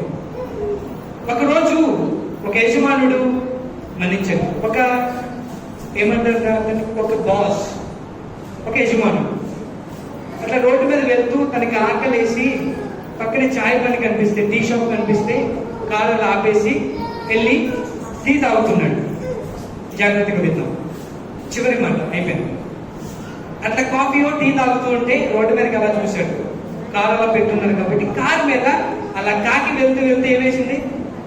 ఎన్నిసార్లు వేసిందో మీ మీద? వేసిందా? ప్రతి ఒక్కరి మీద అదృష్టం ఉండాలి ఏంటంటారు. కరెక్ట్గా రెడీ అయిన తర్వాత వేస్తుంది కదండి. అలాగే పాప మా కార్ను కూడా బాగా క్లీన్ చేసుకుని ఆయన అలా వెళ్తూ ఉంటే దారిలో టీ తాగుదామని ఆపితే కరెక్ట్గా కారు బాగా నచ్చినట్టుంది. ఆ ముందు గ్లాస్ మీద వేసింది. అట్లా వేయగానే అలా దారంటే ఒక కుర్రోడు, ఒక యవ్వన ప్రాంగంలో ఉన్నటువంటి కుర్రోడు అలా నడుచుకుంటూ అలా వెళ్తూ ఉండి, అదే కారు చూస్తే ఎంత అందంగా ఉంది, సడన్ గా ఏంటిది కాకి పాడుబుద్ధిది అని చెప్పి అటు ఇటు చూశాడు. ఏం కనిపించలేదు. వెంటనే తన జేబులో ఉన్నటువంటి జేబు రుమాలు తీసి దాన్ని తుడిచాడు. దాన్ని తుడిచేసి ఇలా ముందుకు వచ్చాం, ఇప్పుడు బాగుంది అని చెప్పి అనుకుని తన మానాన్ని తన అలా ఎదురు వెళ్ళిపోతుంది. ఇలాగ పెద్ద అమ్మాయి భయమేసింది తనకి. చూస్తే మంచి కారు. మీకు తెలుసా బెంజ్ కారు, BMW అని తెలుసా? చాలా కాస్ట్లీ కారు అనమాట. అమ్మాయి కారు దగ్గర ఏం పని నీకు అని అంటే, అయ్యవన్ బిడ్డ పాపం వెంటనే భయపడు, అయ్యా నేను ఏం చేయలేదయ్యా, కాకి రెంటేసింది దాన్ని తుడిచానయ్యా అంటే, వెంటనే ఈయన టీ తాగుతూ ఇదంతా చూశాడు. ఏం జరిగిందో ఇదంతా చూసి, చాలా మంచోళ్ళ ఉన్నావే చూడడానికి, ఎందుకు ఇలా ఖాళీగా తిరుగుతున్నావు అంటే, నాకే పని లేదయ్యా, ఖాళీగానే తిరుగుతున్నా రోజు. ఏదో మధ్యాహ్నం పూట ఆకలేసినప్పుడు ఎవరు అన్నం పెడితే తిన్నా, సాయంత్రం పూట కూడా అలాగే ఎవరు అన్నం పెడితే దయా దాక్షిణ్యం మీద బతుకుతున్నా. మీరు ఏదైనా పని చూపిస్తే నమ్మకంగా చేస్తా సార్ అన్నాడు. అప్పుడు ఈ పెద్ద ఆయన సరే రా కారు ఎక్కని చెప్పి కార్లు ఎక్కించి ఇంటికి తీసుకెళ్ళి తన గ్రౌండ్ లో ఒక పక్క ఇటుకలు ఉన్నాయి, కొంచెం చిరాగ్గా ఉంటాయి. అలా చిరాగ్గా ఉంటే చెప్పాడంట, బాబు నీకు పని లేదన్నావుగా, ఈ ఇటుకలన్నీ కూడా ఒజ్జుగా పెట్టి క్రమంగా పెట్టి సాయంత్రం జీతం పట్టుకెళ్ళిపోతూ అన్నాడు. పొద్దున్నే వచ్చాడు, ఉదయాన్నే వచ్చి ఆ ఇటుకలు చక్కగా చక్కబెట్టి సాయంత్రానికి యజమానుడి దగ్గరికి, అయ్యా మీరు చెప్పిన పని ఫుల్గా చేసేసాం. ఎలా చేశాను? ఫుల్గా చేసేసాం. ఓకే, మంచిది. ఇదిగోనయ్యా డబ్బులు పట్టుకెళ్ళి చేద్దామంటే, అయ్యయ్యా వద్దు వద్దు, మీరు ఇప్పుడు డబ్బులు ఇచ్చేసారు అనుకోండి, రేపు మీరు నన్ను పని పిలవదు, డబ్బులు ఇవ్వద్దు, మీ దగ్గర ఉంచుకోండి, నేను రేపు మళ్ళీ వస్తా. సరే అయ్యా వెళ్ళరా అని చెప్తే మళ్ళీ ఉదయం అయిందండి సమయానికి. ఈరోజు ఏంటో మందిరం 10 గంటల కంటే 11 గంటలకు వచ్చే వాళ్ళు కొందరైతే 12 గంటలకు వచ్చే వాళ్ళు. ఇక సండే స్కూల్ సంగతి వస్తే చెప్పాల్సిన అవసరమే లేదు. ఒరే నాయన 7:30 సండే స్కూల్ అంటే మరి అమ్మా నాన్నలు ఏం చేస్తారు నాకు తెలియదు, కానీ పిల్లలు అయితే శుభ్రంగా ఆడుకుని ఇక్కడికి వచ్చేసరికి ఎంత అయితే తెలుసండి, ఒకసారి దాకా అటెండెన్స్ బుక్ తీసుకుని జాషువా అంటుంది, ఆడెప్పుడో వస్తాడు. ఈ లోపల వినోదు అంటే ఆడెప్పుడో వస్తాడు. ఎందుకు చెప్తున్నానంటే డిసిప్లైన్ ఇస్ వెరీ ఇంపార్టెంట్. క్రమశిక్షణ అనేది ప్రతి స్టూడెంట్కి తన ఎదుగుదలకు ఉపయోగపడుతుందంట. క్రమశిక్షణ లేకపోతే ఆ వ్యక్తులు ఏమాత్రం కూడా మంచి పద్ధతులు లేనట్టే. నీవు దేవుని పట్ల క్రమశిక్షణ కలిగి ఉంటే నేను దేవుడు చూస్తాడు, ఆశీర్వదిస్తాడు. అదేవిధంగా ఆ యవనస్తుడు యజమానుడు పొద్దున్నే పిలిచాడు కాబట్టి 7 గంటలకే వచ్చేసాడు. అయ్యా వచ్చేది ఈరోజు ఏం పని చెప్తావు అంటే, ఏం పని ఉందంటే, నువ్వు నిన్న ఇటుకలు ఏం చేసావు, మంచిగా పెట్టావు కదా, ఈ పక్కన ఎట్టిన ఇటుకలు ఈ పక్కకు మార్చానట. ఏ పక్కకి? రైట్ సైడ్ ఉన్న ఇటుకల్ని లెఫ్ట్ సైడ్కి తీసుకురామంటాడు. వెంటనే కుర్రోడికి ఏమై ఉండాలి, ఏంట్రా పిచ్చెత్తుందండి యజమానికి ఏమన్నా, శుభ్రంగా పెట్టుంటే ఇవి మానేసి ఈ పక్క నుంచి ఈ పక్క పెట్టమన్నాడు, స్క్రూ లూజ్ అనుకుంటా అనుకుని అసలు ఏదైతే అయిందని చెప్పి పొద్దున్న నుంచి సాయంత్రం వరకు ఈ పక్కన ఇటుకలన్నీ తీసుకొచ్చి ఈ పక్కన పెట్టాడు. సాయంత్రం అయింది, యజమానుడి దగ్గరికి వచ్చాడు, అయ్యా మీరు చెప్పిన పని ఖచ్చితంగా చేశాను. ఎలా చేశా? ఖచ్చితంగా చేశాను అని అంటే, సరే అయ్యా ఇగో డబ్బులు ఉంచుకండి. వద్దు. ఏంటండి? వద్దు, మళ్ళీ రేపు పొద్దున కూడా వస్తాను కదా, అప్పుడు రేపు పొద్దున ఇద్దరు అని చెప్పి అట్లా ఉదయాన్నే తర్వాత రోజు కూడా 7 గంటలకే వచ్చి, జాగ్రత్తగా వింటున్నారా? మీ అందరికి తెలిసి వచ్చింది, అయినా మళ్ళీ వినండి. తెలుసా మీ అందరికి? ఎంతమంది తెలుసు? ఓకే, మంచిది. వినండి, వినే ప్రయత్నం చేయండి. ఒక సత్యాన్ని తెలుసుకుందాం. అప్పుడు 3వ రోజు కూడా వచ్చాడు. అలా 3వ రోజు మరి ఈ కుమారులు ప్రతి యవనస్తులు ఒక ఆలోచన ఉండాలి. మీలో ఎంతమందికి ఉంది ఆలోచన? ఈ రోజు చేసిన పని రేపు కూడా ఇదే చేయాలనుకుంటే ఎంతమంది పర్ఫెక్ట్ గా చేయగలరు? ఎగ్జాంపుల్ చెప్పమంటారా? ఎగ్జామ్స్ ఉన్నాయి, క్వశ్చన్ పేపర్ ఇలా తిప్పుతా క్వశ్చన్ ఒకసారి చదివేశాం. రేపటి రోజున పూర్తిగా క్వశ్చన్ చదివే వాళ్ళు ఎంతమంది ఉన్నారు? మీరు ఆన్సర్ చదివే వాళ్ళు ఉంటారు ఎవరైనా? ఆ క్వశ్చన్ చూడు, ఫస్ట్ 2 లైన్లు చదవగానే ఇది నేను ఆల్రెడీ చదివేశాను, ఏం చేయాలి ఇప్పుడు? స్కిప్. నెక్స్ట్ క్వశ్చన్, ఇది కూడా ఆల్రెడీ చదివేశాం. మళ్ళీ చాలా మందిలో ఒక మానవ నైజం ఏంటంటే రేపు కూడా అదే పని చేయాలి అని అంటే ఈ రోజు శ్రద్ధ ఉండదు. కానీ ఈ యవనస్తుల్లో ఇది ఒకటి చూడొచ్చు. ఏంటో తెలుసా? యజమానుడు 3 రోజులు కాదు, 4 రోజులు కాదు, ఆల్మోస్ట్ 6 days 6 రోజులు అదే పని చెప్పాడు. 6 రోజులు అంతే పర్ఫెక్ట్ గా చేశాడు. 7వ రోజు ఏం జరిగిందో తెలిసి అద్భుతం జరిగింది. ఏం జరిగిందో తెలుసా? చాలా రోజులు ఏం జరిగింది? 7వ రోజు ఏం జరిగింది మర్చిపోయారు. 7వ రోజుని లోపల, అది బయట నుంచి, గేట్ బయట నుంచి లోపలికి రాగానే ఒక పెద్ద పార్టీ అరేంజ్ చేశారు అక్కడ. ఏంటో తెలుసా? ఇన్విటేషన్ ఉంది, బోర్లు కుదురుతున్నారు. బోర్లు ఆయన పూల మీద నడిపించుకుంటూ వస్తే ఒక చీకటి గది ఉంది, గ్లాసెస్ అన్నమాట. ఎటు చూసినా చీకటిగా అనిపిస్తుంది, కానీ మొత్తం గ్లాస్, చాలా అందంగా ఉంది. ఆయన వచ్చి పెద్ద వచ్చి, అయ్యా నువ్వు డోర్ తీ అంటే భయపడతాయి, ఏమైపోతుందని చెప్పి అర్థం కాక అయోమయంలో చూస్తే బట్టలు అంత బాగలేదు, నేను వేసుకున్న బట్టలే. సరే భయపడుతూ నెమ్మదిగా డోర్ తీసేసరికి ఆ చూడంగానే డైరెక్ట్ గా ఏసీ కనిపిస్తుంది. ఇలా తిరిగి చూసినప్పుడు ఒక చక్కటి టేబుల్ కనిపిస్తుంది. ఆ టేబుల్ మీద ఒక పెద్ద పేరు ఉంది. ఏ పేరు తెలుసా? మిస్టర్, ఎవరి పేరు పెట్టుకుందాం? జోషియా. మిస్టర్ జోషి అని పెట్టి కింద ఏమన్నా తెలుసా అండి? మేనేజర్ అని ఉంది. ఏమని ఉందండి? కింద మేనేజర్ అని ఉంది. ఏం అర్థం కాలే, అక్కడ నా బ్రతుకేంటి, అసలు నేను ఏం చేసేవాడిని, నేను మేనేజర్ ఏంటి? దీని అంతటికి ముందు ఏం జరిగిందండి? నమ్మకత్వం కనబడింది. ఈరోజు నీవు నేను నమ్మకంగా జీవిస్తే దేవుడు ఏం చేస్తాడు? ఆశీర్వదిస్తాడు.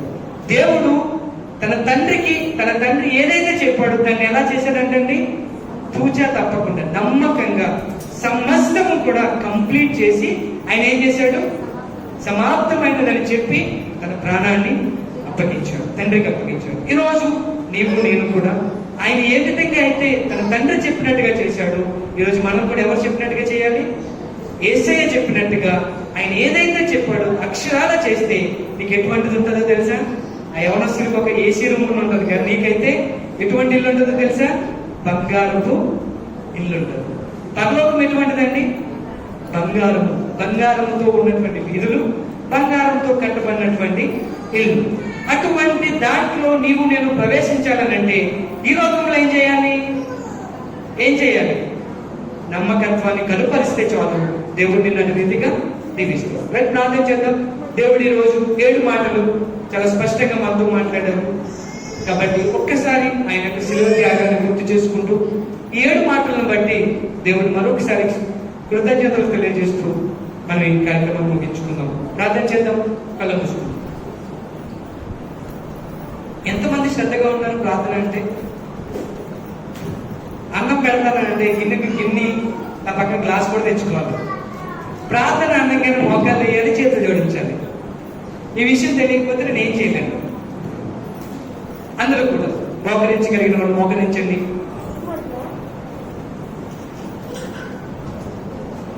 ఈ 7 మాటల విధంగా నీకు స్తోత్రాలు ప్రభువా. ప్రభువా అయ్యా తండ్రి అప్పగించిన పని ప్రభు నమ్మకంగా ప్రభు నువ్వు చేసావు ప్రభు. అటు విధంగా ప్రభుని అడిగి జాడలేదు ప్రభు మేము కూడా ప్రభు నడుస్తూ ప్రభు నువ్వు ఏదైతే ప్రభు ఆయన ఆశిస్తూ ఉన్నావు వాటి జీవితంలో ప్రభు ఆయన నమ్మకంగా ప్రభు మేము కలిగి ఉండాలని కృప చూపించండి తండ్రి. యథార్థమైన జీవితంలో దయచేయండి ప్రభు. ఆయన ఎందుకు నమ్మకంలో దయచేయండి ప్రభు. నీకు స్తోత్రాలు ప్రభు. ఎవరైతే ప్రభు నీ ఎందుకు ప్రభు బైబిల్ భక్తిని కలిగి ఉంటారో ప్రభు వారిని బహుగా ఆశీర్వదిస్తాను ప్రభు. అటు నమ్మకంలో ప్రభు, అటు విశ్వాసం మీరు మాకు దయచేయండి ప్రభు. ఆయనకి స్తోత్రాలు ప్రభు. ఇంతవరకు మాతో ఉన్న దేవానికి స్తోత్రాలు ప్రభు. ఇంకా జరగబోయే ప్రతి కార్యక్రమం తోడు సహాయం దయచేయండి ప్రభు. ఆయన దైవజనులు లేచి ప్రభు నీ వాక్యం ప్రభు విద్యుచుండిగా తండ్రి ఎవరికి అవసరమో ప్రభు నాతోను మాతోను ప్రభు మీరు మాట్లాడి అడుగుచున్నాము తండ్రి. సహాయం దయచేయండి ప్రభు. ఆయా ప్రభు శీల ప్రాణాలను తృప్తిపరిచే దేవానికి స్తోత్రాలు ప్రభు. ఆయన జీవవాకుతో ప్రభు తృప్తిపరచమని అడుగుచున్నాము తండ్రి. స్తోత్రాలు తండ్రి. ఆయా నమ్మకమైన జీవితంలో ప్రభు ఉన్న ప్రతి ఒక్కరికి మీరు దయచేసి సహాయం దయచేయమని యేసున్నతమైన అడిగిచున్నాము తండ్రి. గెత్సేమనే వనములోనికి వెళ్ళారు. ఎందుకు వెళ్ళారు అని అంటే ప్రార్థన చేయడానికి. ఎంతమందిని తీసుకెళ్ళాడు యేసయ్య? ఎంతమంది తీసుకెళ్ళాడండి? ఎంతమందిని చెప్పండి. ఎంతమంది తీసుకెళ్ళాడు? ఎంతమంది తీసుకెళ్ళాడు గెత్సేమనే వనంలోని ప్రార్థన చేయడానికి? అమ్మ చెప్పండి, ఎంతమందిని తెలుసా? యోధ బయటికి వెళ్ళిపోయాడు. ఇంకెంతమంది ఉన్నారు? ఎంతమంది శిష్యులండి యేసయ్యకి? 12 మంది శిష్యులండి. 12 మందిలో యోధ పక్కకి వెళ్ళిపోయాడు. ఇంకెంతమంది ఉన్నారు? ఈ విషయాలు కూడా మీకు తెలియదా? 11 మంది ఉన్నారు. ఈ 11 మందిని తీసుకుని యేసయ్య ఎక్కడికి వెళ్ళారు అంటే గెత్సేమనే వనములోనికి ప్రార్థన చేయడానికి వెళ్ళారు. ఆయన వాడుక.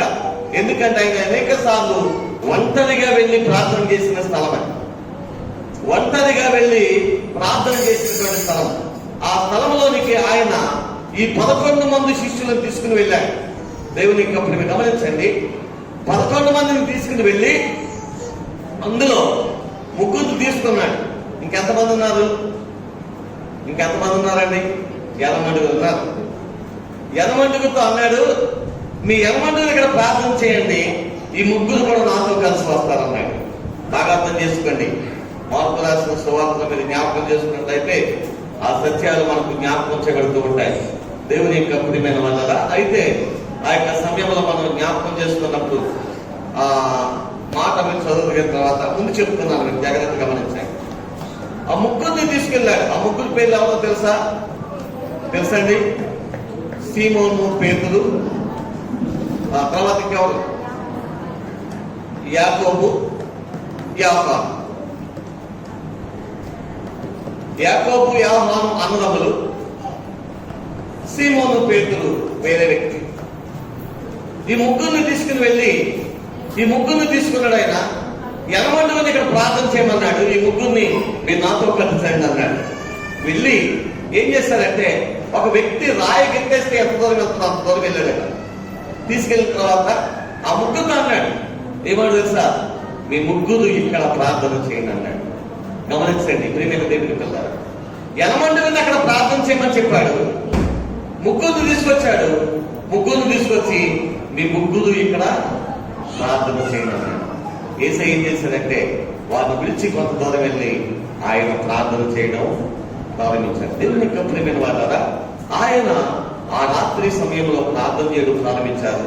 రాత్రి 9 గంటల ప్రాంతంలో ఆయన ప్రార్థన చేయడం ప్రారంభించాడు. ఇంచుమించు దేవుని యొక్క ప్రియమైన వాళ్ళారా, ఆయన ప్రార్థన చేస్తూ కొంత సమయం అయిన తర్వాత ఆయన లేచి ఈ ముగ్గురు దగ్గరికి వచ్చాడట. ఎవరు ముగ్గురు దగ్గరికి? ఎవరండి? పేతురు, యాకోబు, యోహాను. ఈ ముగ్గురు కలిసి ప్రార్థన చేయమని యేసయ్య వెళ్ళాడు కాబట్టి ఈ ముగ్గురు దగ్గరికి వచ్చాడు. ఈ ముగ్గురు దగ్గరికి వచ్చినప్పుడు ఈ ముగ్గురు హాయిగా నిద్రపోతున్నారంట. ఏం చేస్తున్నారండి? నిద్రపోతున్నారు. నిద్రపోతూ ఉంటే యేసయ్య ఆ ముగ్గురిని చూశాడు. అందులో ఉన్నటువంటి పేతురుతో మాట్లాడుతూ ఉన్నాడు. ఏమి మాట్లాడుతున్నాడు అన్న విషయము ఈ యొక్క సమయంలో చిన్న మాట మీకు జ్ఞాపకం చేయాలనుకుంటున్నాను. జ్ఞాపకం చేసుకుంటున్నాండి. మార్పు రాసిన సువార్త, దేవుని యొక్క ప్రియమైన వాళ్ళ మార్పు రాసిన సువార్త 14వ అధ్యాయము 37వ వచనం. చూడండి, మీకు నేను చెప్పిందంతా ఉన్నదా లేదా అన్నది అర్థం కావాలంటే 32వ వచనం చదువుకోవచ్చు. మీరు ఏమన్నా చూడండి, వారు గెత్సేమని అనబడిన చోటుకు వచ్చినప్పుడు ఆయన, నేను ప్రార్థన చేసి వచ్చు వరకు మీరు ఇక్కడ కూర్చుండని తన శిష్యులతో చెప్పి పేతురును, యాకోబును, యోహానును వెంట పెట్టుకొని పోయి, మీకు అర్థమైంది కదా, నేను చెప్పిందంతా కూడా అక్కడ ఉన్న మాట్లాడండి. పై మాట నేను ఏం చెప్పడం లేదు. ఎందుకనంటే ఉన్నదే మనకు కావాలి, లేదు మనకు వద్దండి. అక్కడ శిష్యులందరినీ, 80 శిష్యులు ఏమన్నారంటే, మీరు ఇక్కడ ప్రార్థన చేయండి. పేతురుని, యాకోబుని, యోహానుని ఎంట పెట్టుకుని ఆయన కొంత దూరం వెళ్ళాడు. కొంత దూరం వెళ్ళి ఆయన అక్కడ ప్రార్థన చేయడం ప్రారంభించాడు. అయితే దేవుని యొక్క ప్రియమైన వాళ్ళ వారు ముగ్గురిని తీసుకుని వెళ్ళి ఏం చెప్పాడు అని అంటే, చూడండి 34వ వచనం ఏమని రాయబడింది చూడండి. అప్పుడు ఆయన, నా ప్రాణము మరణమగునంతగా దుఃఖంలో మునిగి ఉన్నది, మీరిక్కడ ఉండి మెలకువగా నుండి ఉండునని వారు ఎవరితో చెప్పని మాట? ఎవరితోటండి? పేతురుతోనూ, యాకోబుతోనూ, యోహానుతో. ఏమని చెప్పాడు? నా ప్రాణము దుఃఖంలో ఉన్నది, మునిగి ఉంది, దుఃఖంతో పట్టబద్ధతగా ఉంది. కాబట్టి మీ ముగ్గురు ఏం చేస్తారంటే మెలకువగా ఉండి ప్రార్థన చేయండి. దేవుని యొక్క ప్రేమ గమనించండి. యేసయ్య 12 మంది శిష్యులు ఏర్పాటు చేసుకున్నాడు, అందులో సందేహం లేదు. కానీ ఈ 12 మంది కూడా దేవుని కొరకు తాను అప్పగించిన పనిని నమ్మకంగా చేయాలని ఆశపడ్డాడు. ఆ 12 మందిలో ముగ్గురిని ప్రత్యేకంగా తీసుకున్నాడు. ఎందుకంటే ఆ 12 మందిలో ముగ్గురి మీద యేసయ్య ఒక ప్రత్యేకమైన ఉద్దేశాన్ని కలిగి ఉన్నాడు. దేవుని యొక్క ప్రేమ గమనించండి. ఈ 12 మందిలో మరో ఒక వ్యక్తిని తీసుకున్నాడు ఆయన యేసయ్య. ఆ వ్యక్తి మీద ఒక పర్సనల్ గా ఒక ఆలోచన దేవునికి ఉంది.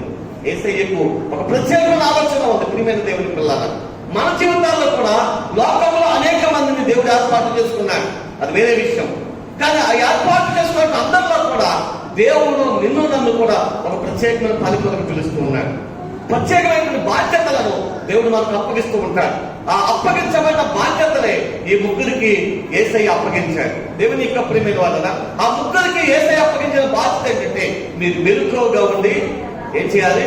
ప్రార్థన చేయాలి. ఎందుకంటే నా దుఃఖంలో మీరు కూడా పాలువారవ్వాలి, నా వేదనలో మీరు కూడా పాలువారవ్వాలి, నాకున్న సమస్యలో మీరు కూడా పాలువారవ్వాలి. నాతో కలిసి మీరు ఏం చేయాలంటే ప్రార్థన చేయాలని దేవుని యొక్క సన్నిధిలో యేసయ్య వారి మీద ఒక ప్రత్యేకమైన ఉద్దేశాన్ని ఆయన కలిగి ఉన్నాడు. దేవుని యొక్క ప్రియమైన గమనించండి, ఒక ప్రత్యేకమైన ఉద్దేశాన్ని ఆయన కలిగి ఉన్నాడు. కానీ యేసయ్య వాళ్ళకి విడిచిపెట్టి కొంత దూరం వెళ్ళి ఆయన ప్రార్థన చేసి తిరిగి వారి అందరికి వచ్చాడంట. వారి పరిస్థితి చూసినప్పుడు యేసయ్య మాట్లాడినటువంటి ఒక మాట మనం ఈ సమయంలో జ్ఞాపకం చేసుకోబోతున్నాం. దేవుని యొక్క ప్రియమైన గమనించండి. 37వ వచనం ఏమన్నా చూడండి. మరలా ఆయన వచ్చి వారు నిద్రించుట చూసి సీమోను అక్కడ ఏం రాయబడిందండి? సీమోను నీవు నిద్రించుచున్నావా? ప్రశ్న ఆన్సర్ చెప్పండి. అది అమ్మా, అది ప్రశ్న, అదొక ప్రశ్న. ఎవరికేసరి ప్రశ్న అంటే సీమోను పట్ల దేవుని ఉద్దేశం ఏంటి? అసలు యేసయ్యకు సీమోను పట్ల ఏ ఉద్దేశం ఉంది? అక్కడ ముగ్గురు ఉన్నారు కదా, దేవుని యొక్క ప్రియమైన వాళ్ళు కదా. లోకంలో ఎంతో మంది ఉండొచ్చండి, కానీ ఒక్కొక్కరి పట్ల దేవునికి యేసయ్యకు ఒక ఉద్దేశం ఉంటుంది. ఆ ఉద్దేశంలో, ఆ పనిలో, ఆ బాధ్యతలో మనము క్రమముగా వెళ్ళకపోతే ఆయన హృదయం ఎంత వేదనతో ఉంటుందో ఈ మాటలో మనం జ్ఞాపకం చేసుకోవచ్చు. దేవుని గమనించండి. ఇక్కడ యేసయ్య కొంత దూరం వెళ్ళి ప్రార్థన చేసి తిరిగి వచ్చేస్తున్నాడు. ఏమన్నాడు తెలుసా? సీమోను నీవును నిద్రించుచున్నావా? చూడండి ఏమన్నాడు, నీవు నిద్రించుచున్నావా అంటే యేసయ్యకి ఏమొచ్చిందంటే ఒక ఆశ్చర్యం వచ్చింది అక్కడ. ఎందుకు అంటే యేసయ్య సీమోను మీద ఒక ప్రత్యేకమైనటువంటి ఆలోచన పెట్టుకుని ఉన్నాడు. తలంపు ఉంది, ఒక ఉద్దేశం ఉంది. ఎందుకంటే నా కష్టంలో, నా ఇబ్బందులో నాకు సహాయకుడిగా ఉంటాడని పేతురుని ఒక ప్రత్యేక ఉద్దేశం ఉంది యేసయ్య చూశాడు. దేవుని ఇంకా ప్రియమైన వాళ్ళు, ఈ లోకంలో యేసయ్య ప్రతి ఒక్కరి పట్ల ఒక ఉద్దేశం ఉంటుంది. ఆ ఉద్దేశాన్ని మనం నెరవేర్చుకున్నప్పుడు నిజంగా ఆయన చాలా బాధపడుతూ ఉంటాడు, చాలా బాధపడుతూ ఉంటాడు. దేవుని యొక్క ప్రియమైన వాళ్ళు, దేవుడు మనకు ఒక ప్రత్యేకమైనటువంటి పనిని అప్పగించినప్పుడు ఆ పనిలో మనం ఎలా ఉండాలి అంటే నమ్మకముగా ఉండాలి, బాధ్యత కలిగిన వారుగా ఉండాలి. తండ్రి అయినటువంటి దేవుడు యేసయ్యకు ఒక పనిని అప్పగించాడు, ఆ పనిలో ఆయన నమ్మకంగా ఉన్నాడు. మనం చదువుకున్నాం కదా, ఆయన ఆ పనిని సంపూర్ణం చేసి నేను సమాప్తము చేశాను తండ్రి అని దేవుని దగ్గరికి వెళ్ళి చెప్పగలిగాడు. దేవుని యొక్క ప్రియమైన వాళ్ళు, అలా సమయంలో మనం చూసినట్లయితే యేసయ్య పేతురికి ఒక బాధ్యత అప్పగించాడు. ఏం అప్పగించాడు అని అంటే మీరు ఇక్కడ మెలకువగా ఉండి ఏం చేయాలి? ప్రార్థన చేయాలి. కానీ పేతురు ఏం చేస్తున్నాడండి? పేతురు ఏం చేస్తాడంటే నిద్రపోతున్నాడు. యేసయ్య తిరిగి వచ్చి అంటున్నాడు, సీమోను నీవును నిద్రించున్నావు అంటే యేసయ్య ఉద్దేశం ఏంటంటే సీమోను పేతురు నిద్రపోకుండా ఇదిగో మెలకువ కలిగి ఉంటాడు, నా పనిలో నేను అప్పగించిన బాధ్యతలో నమ్మకంగా ఉంటాడని యేసయ్య ఆశపడ్డాడు. కానీ అప్పగించిన పనిలో సీమోను బాధ్యతను గుర్తించలేకపోయాడు.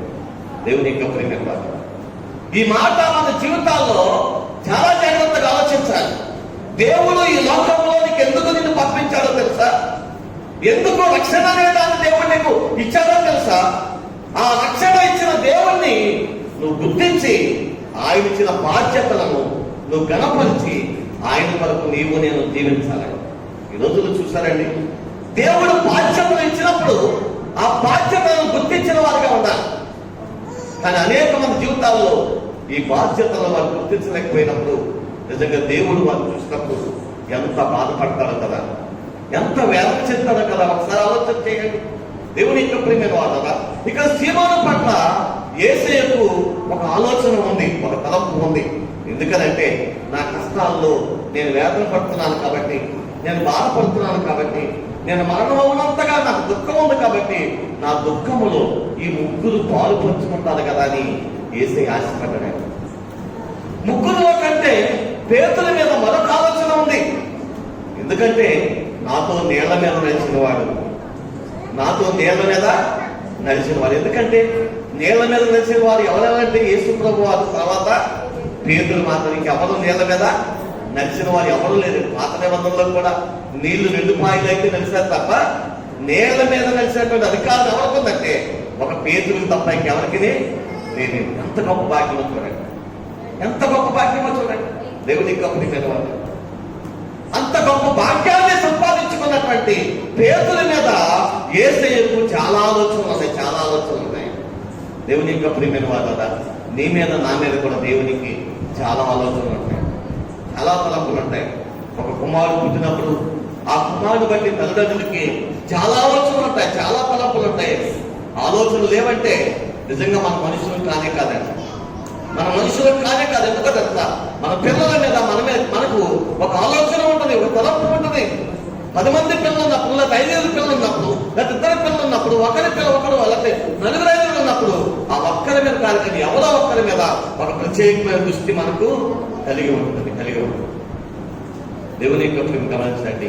ఇక్కడ మనం జ్ఞాపకం చేసుకున్నప్పుడు పేతురు నిద్రపోతున్నప్పుడు యేసయ్య పేతురు దగ్గరికి వచ్చి అంటున్నాడు, సీమోను నీవు నిద్రపోతున్నావా?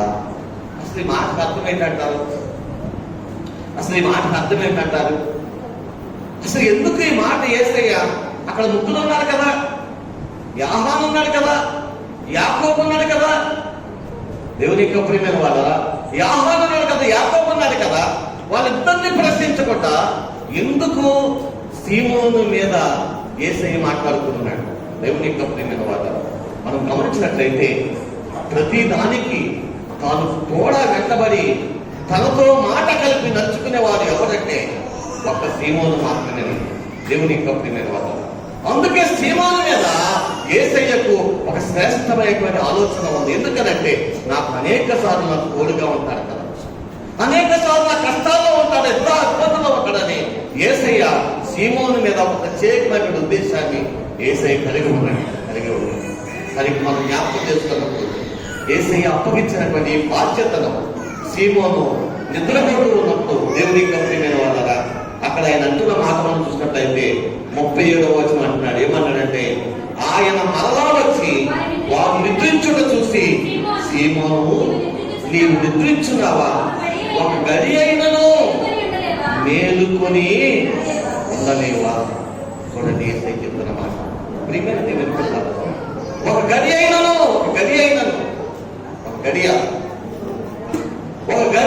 నువ్వు మెలుకో కలిగి ఉండలేవా అని యేసయ్య అతన్ని ప్రశ్నిస్తూ ఉన్నాడు. దేవుని యొక్క ప్రియమైన వాడు, నిజంగా దేవుని యొక్క ప్రియమైన వాదన యేసయ్య మనలో నీ ప్రశ్న అడిగితే నేనెంత వేదన, ఎంత శ్రమను నీ కొరకు నేను పొందుతున్నాను, ఎంత భయంకరమైన వేదనకరమైన స్థితిని ఇదిగో నీ కొరకు నేను పొందుతూ ఉన్నాను. నువ్వు ఒక గడి అయినా మెలుకు కలిగి నా కొరకు ప్రార్థన చేయలేవు. దేవుని యొక్క ప్రియమైన వాడు యేసయ్య మనం ప్రశ్నిస్తే నా కుమారుడా, నా కుమార్తె, ఇదిగో నీ కొరకు ఎంత శ్రమ అనుభవించాలి, ఇదిగో ఈ ఒక్కదనమైనా ఈ ఒక్కరోజైనా నువ్వు నా కొరకు ప్రార్థన చేయడానికి వదిలేవా అంటే నిజంగా మనం ఏ సమాధానం చెప్పగలమండి? ఎంతమంది యవనస్తులు ఉన్నారు, ఎంతమంది పెద్దవాళ్ళు ఉన్నారు. దేవుని యొక్క ప్రియమైన వాళ్ళు ఆయన దేవుని కొరకు ఉండేవారు, దేవుని కొరకు దేవుడితో కలిసి నడుచుకోవాలని ఆశపడేవారు ఎంతమంది ఉండగలుగుతున్నారో మనం ఆలోచన చేయవలసిన వారిని యేసయ్య జ్ఞాపకం చేసిన ఈ చక్కటి మాట మనం చూసినట్లయితే దేవుని యొక్క ప్రియమైన వాళ్ళ యేసయ్య పేతురు మీద ఒక ప్రత్యేకమైన ఆలోచన కలిగి ఉన్నాడు. కానీ పేతురు కూడా నిద్రపోతూ ఉన్నప్పుడు, వేదన చెందుతున్నప్పుడు నిజంగా యేసయ్య మనసు ఎంత వేదన చెందిందో, ఎంత బాధపడ్డాడో యేసయ్య. దేవుని యొక్క ప్రియమైన వాళ్ళు నిజంగా ఒకసారి ఆలోచన చేసినట్లయితే యేసయ్య అన్నాడు, ఏమన్నాడంటే సీమోను నీవును నిద్రించున్నావా అంటే ఆయన హృదయంలో ఏముంది అంటే నా కుమారుడు నా కొరకు నేను అప్పగించిన పనిని నమ్మకంగా చేస్తాను, నేను నా పిల్లలకు పని అప్పగించాను, ఆ పనిని నా కుమారుడు నమ్మకంగా చేస్తాడు. అది శ్రద్ధ. కానీ దేవుని యొక్క ప్రియమైన వాళ్ళ నమ్మకంగా చేయలేకపోయాడంటే ఉండలేకపోయాడంటే ప్రియమైన దేవుని పిల్లలు. ఈ రోజున మన జీవితాల్లో కూడా ప్రభువు అప్పగించిన పనిలో మనం నమ్మకంగా ఉంటున్నామా? ఆ బాధ్యతలను మనం నమ్మకంగా చేయగలుగుతున్నామా? దేవుని యొక్క ప్రియమైన గమనించండి. యేసయ్య అంటున్న మాట మనం జ్ఞాపకం చేసినట్లయితే సీమోను నీవును నిద్రిస్తున్నావా? నీవు కూడా నిద్రిస్తున్నావా అని సీమోను ప్రశ్నిస్తూ ఉన్నాడు. దేవుని యొక్క ప్రియమైన వాళ్ళ యేసయ్య మన మీద ఒక ప్రత్యేకమైనటువంటి ఆలోచన కలిగి ఉన్నాడు, ఒక తలంపు కలిగి ఉన్నాడని దాన్ని మనం నెరవేర్చాలి అంటే మనము కూడా తెలుసా, లోకములో ఉన్న వారి వెళ్ళి మనము ఉండటానికి వీలు కదండి. మన ప్రక్కన ఎలా ఉంటేనే ఉండవచ్చు. దేవుని యొక్క ప్రియమైన వాళ్ళు మన ప్రక్కన వారు ఎలాగైనా ఉండవచ్చు. ఎలాగైనా జీవించవచ్చండి. కానీ నీ మీద ఆయన ఒక నమ్మకం ఉంది. ఆయన నీకు ఇచ్చిన రక్షణ మీద ఆయనకు ఒక నమ్మకం ఉంది. ఆయన బిడ్డగా నీ మీద ఒక నమ్మకం ఉంది.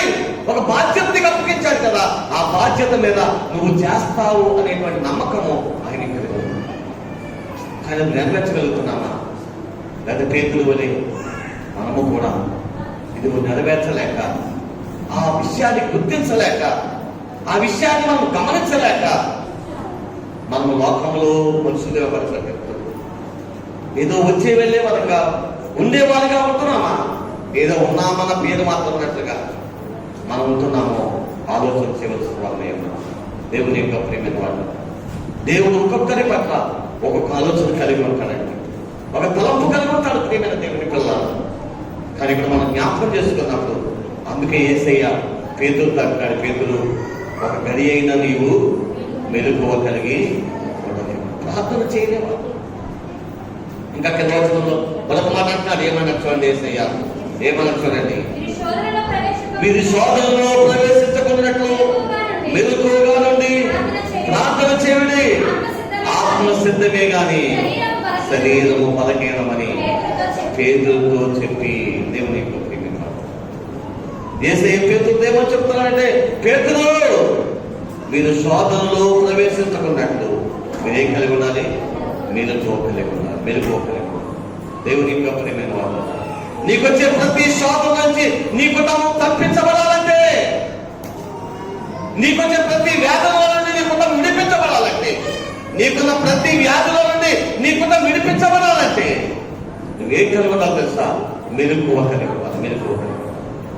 దేవుని యొక్క ప్రేమ రోజుల్లో చాలా మంది వ్యాధులు ఇచ్చినప్పుడు ప్రభు సన్నిధికి వస్తారు, కష్టాలు వచ్చినప్పుడు ప్రార్థన చేయమని అడుగుతారు, వ్యాధులు అప్పుడు భయపడిపోతూ ఉంటారు.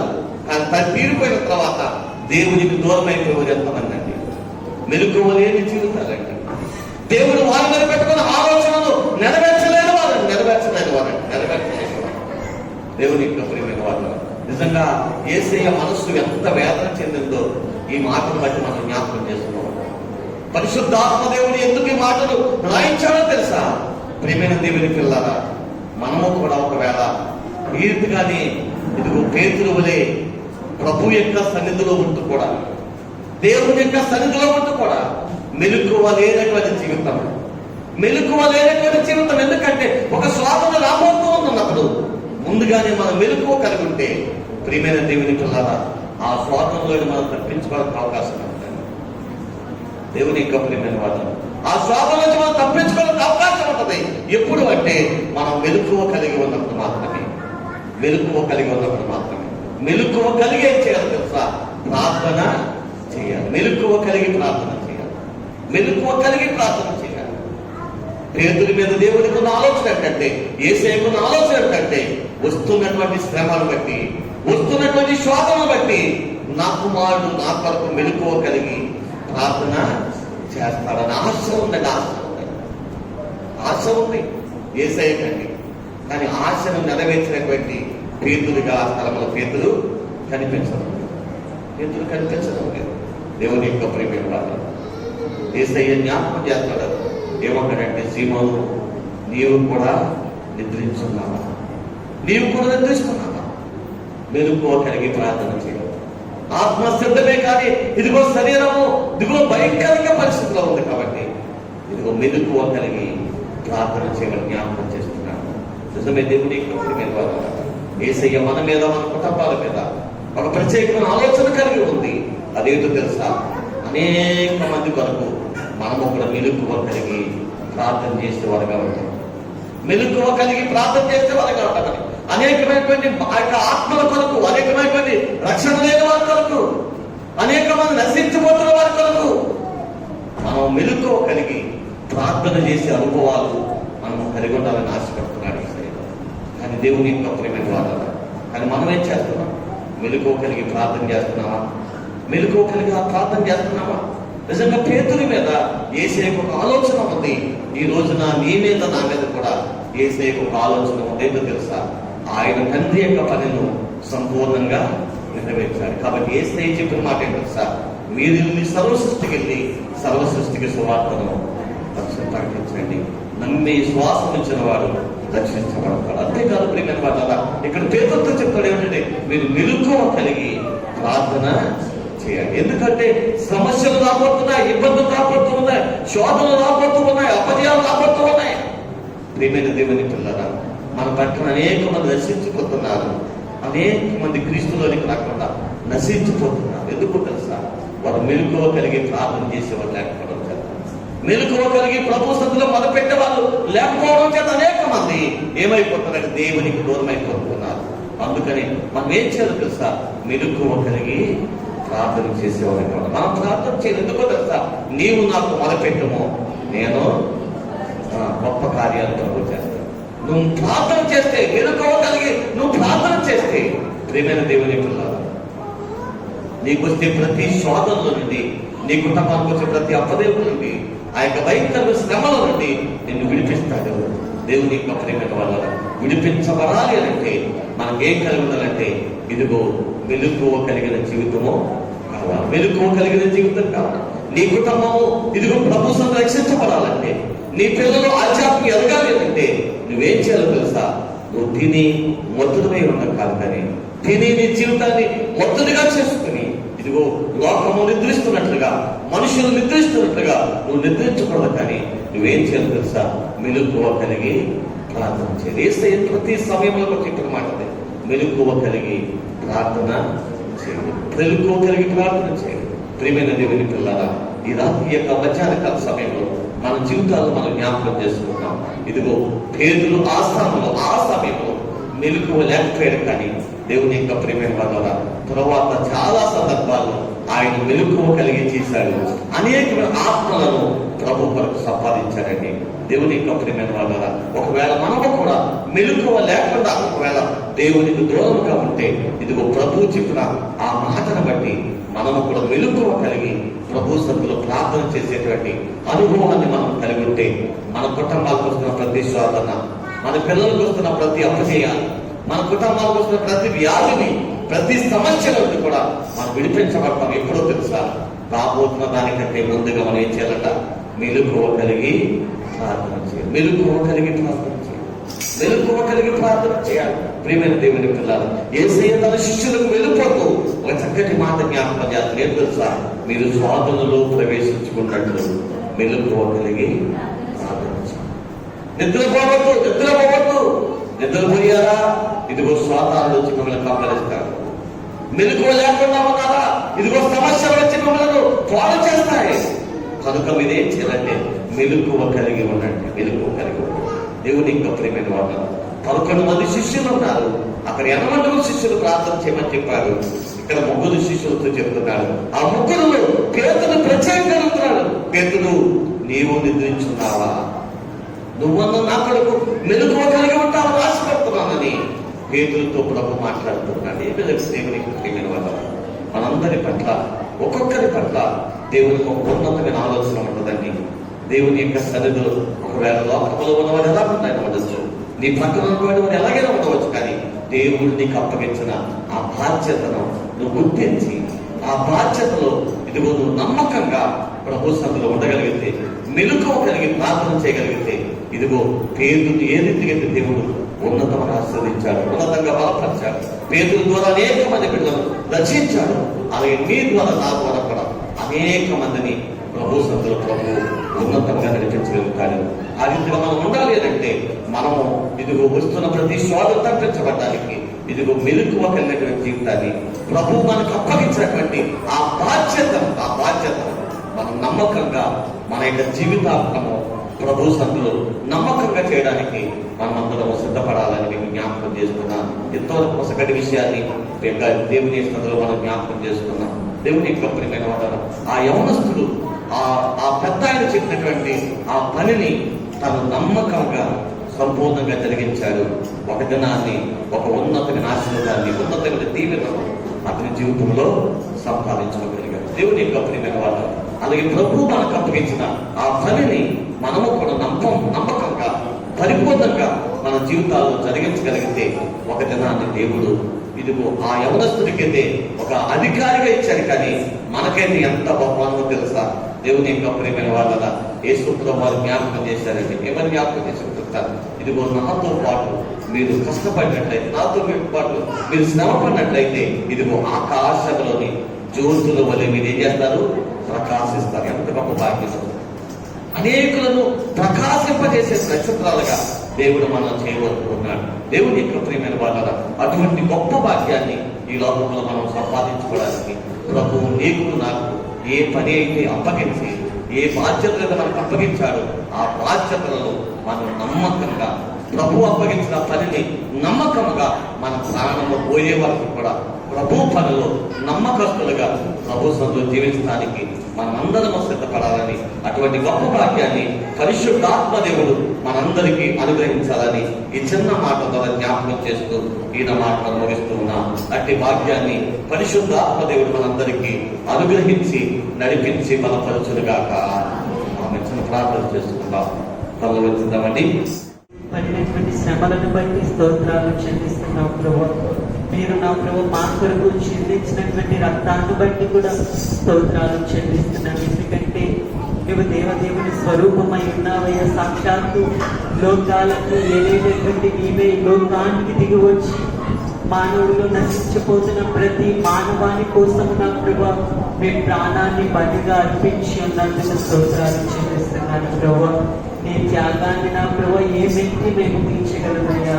ప్రభు నీకే వందనాలు స్తోత్రాలు చెల్లిస్తున్నాను. ఎందుకంటే ఆ త్యాగము వర్ణాతీతమైనదయ్యా. ఎందుకంటే ఇదిగో ఒక పాపి కోసము ఒకడు మరణించుట అరుదు అయితే నా ప్రభు, కానీ పాపము చేసినటువంటి మా కోసము సాక్షాత్తు దేవదేవునిగా నీవే లోకానికి వచ్చి మా కొరకు ప్రాణం పెట్టినటువంటి గొప్ప దేవుడము నీవు మాత్రమేనయ్యా. ఎంతగా మీరు మమ్మల్ని ప్రేమించింది ప్రభు, స్తోత్రాలు చెల్లిస్తున్నాను. ఎందుకంటే కేవలము నీ మాటతో సృష్టిని కలిగి చేసినటువంటి నీవు తలుచుకుంటే నీ కనురెప్ప పాటికను సరిపోయినటువంటి మా పైన మీ ప్రేమను కురిపించి ఉన్నారయ్యా. మా కోసము నీ మహిమతో మార్చుకోవాల్సినటువంటి లోకాన్ని మీ మహిమను కాకుండా నీ ప్రేమతో మార్చాలనుకున్నారయ్యా. అందుకనే నా ప్రభు మీ ప్రియ కుమారుణ్ణి ఈ లోకానికి మీరు పంపించి ఉన్నారు. స్తోత్రాలు చెల్లి నిన్ను దూషించినటువంటి వారిని, నిన్ను తగ్గిన వారిని కూడా, నీ పైన ఉప్పు ఊసిన వారిని కూడా పది మాటలను మీరు మాట్లాడలేదే. ఇదిగో వారిని నీవు నశింప చేయలేదు ప్రభు. స్తోత్రాలు చెల్లిస్తున్నాను ప్రభు, స్తోత్రాలు చెల్లిస్తున్నాను. ఇదిగో నేను సిలువ వేసి ఉన్నారు ప్రభు, మాను పైన బ్రేలాడి తీసి ఉన్నారయ్యా. 3 బ్రేకులకు ఆకాశానికి భూమికి మధ్యలో మీరు బ్రేలాడి తిరిగి ప్రభు, స్తోత్రాలు చెల్లిస్తున్నాను తండ్రి, స్తోత్రాలు చెల్లిస్తున్నాను. ఇదిగో నా ప్రభు మీరు అన్నారు తండ్రి, అనేక మంది నీకు దూషించారు, ఇదిగో నువ్వు దేవుని కుమారుడు కదా, నిన్ను నీకు విడిపించుకుని మమ్మల్ని కూడా విడిపించు అని అన్నారు ప్రభు. ఇదిగో నీకు దేవుని కుమారుడు అయితే సిలువలో నుంచి దిగి రాని నిన్ను అపహసించినటువంటి వారు నా ప్రభు, అయినప్పటికీ దేవా మీరు మౌనువయ్యే ఉంటివయ్యా. ఇదిగో నా ప్రభు ఆడుతూ ఆ చక్కని మాటలు మీరు పలికి ఉన్నందుకు స్తోత్రాలు చెల్లిస్తున్నాను ప్రభు. ఇదిగో చివరి రక్తము పుట్టే మా కొరకు మీరు చింతించి రాజ్యంలో మమ్మల్ని ఉంచులాగా నా తండ్రి మీరు చూపినటువంటి కృపను బట్టి కూడా స్తోత్రాలు చెల్లిస్తున్నాను. వరకు ఈ ప్రేమను మేము గ్రహించి ఉన్నప్పుడు ఎంతమంది తమ హృదయాలను మార్చుకుంటున్నారు. క్రీస్తు నా కొరకు మరణించాడు, నా కొరకు ప్రాణం పెట్టి ఉన్నారని ఎంతమంది విశ్వసిస్తూ ఉన్నారు, ఎంతమంది సిద్ధపాటు కలిగి ఉంటున్నారో కూడా నీకు తెలియదు నా ప్రభు. వారి హృదయాలను మార్చండి, నీ ఆత్మతో నింపి విమోచించి రక్షించమని నా ప్రభువును మీ ప్రియ కుమారులైన అతి పరిశుద్ధ నామములో ప్రార్థించి అడిగి వేడుకొనుచున్నాను తండ్రి, ఆమేన్. మనకు ప్రార్థన చేసుకుందాం.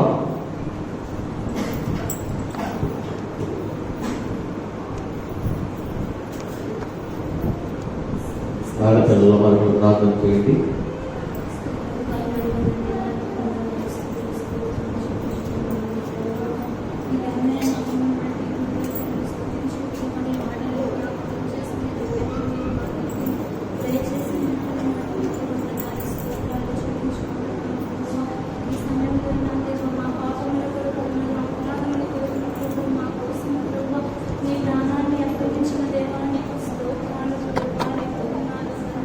నా దేవ నశించిన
ప్రేమయు రక్షణకర్త యేసుక్రీస్తు కృపయు ఆదరణకర్తగా పరిశుద్ధాత్మని కష్టాన్ని సహవాసము ప్రార్థించిన ప్రతి అంశములకు ప్రతి విడుదలకు అలాగే దేవుని యొక్క మాటలు జ్ఞాపకం చేసిన యవనులందరికీ అలాగే ప్రార్థనలో సహకరించిన ప్రతి ఒక్కరికి జరిగిన కార్యక్రమం అంతటి బట్టి ఆయా స్థలాల్లో విన్న భక్త ఒక్కరికి ఇలా సకల పరిశుద్ధులకు ఇప్పుడు పర్యంత వరకు ఆయన సన్నిధి, ఆయన కాపుదలైన భద్రత, నెమ్మది, సమాధానము మీ అందరికీ తోడే నడిపించుగాక.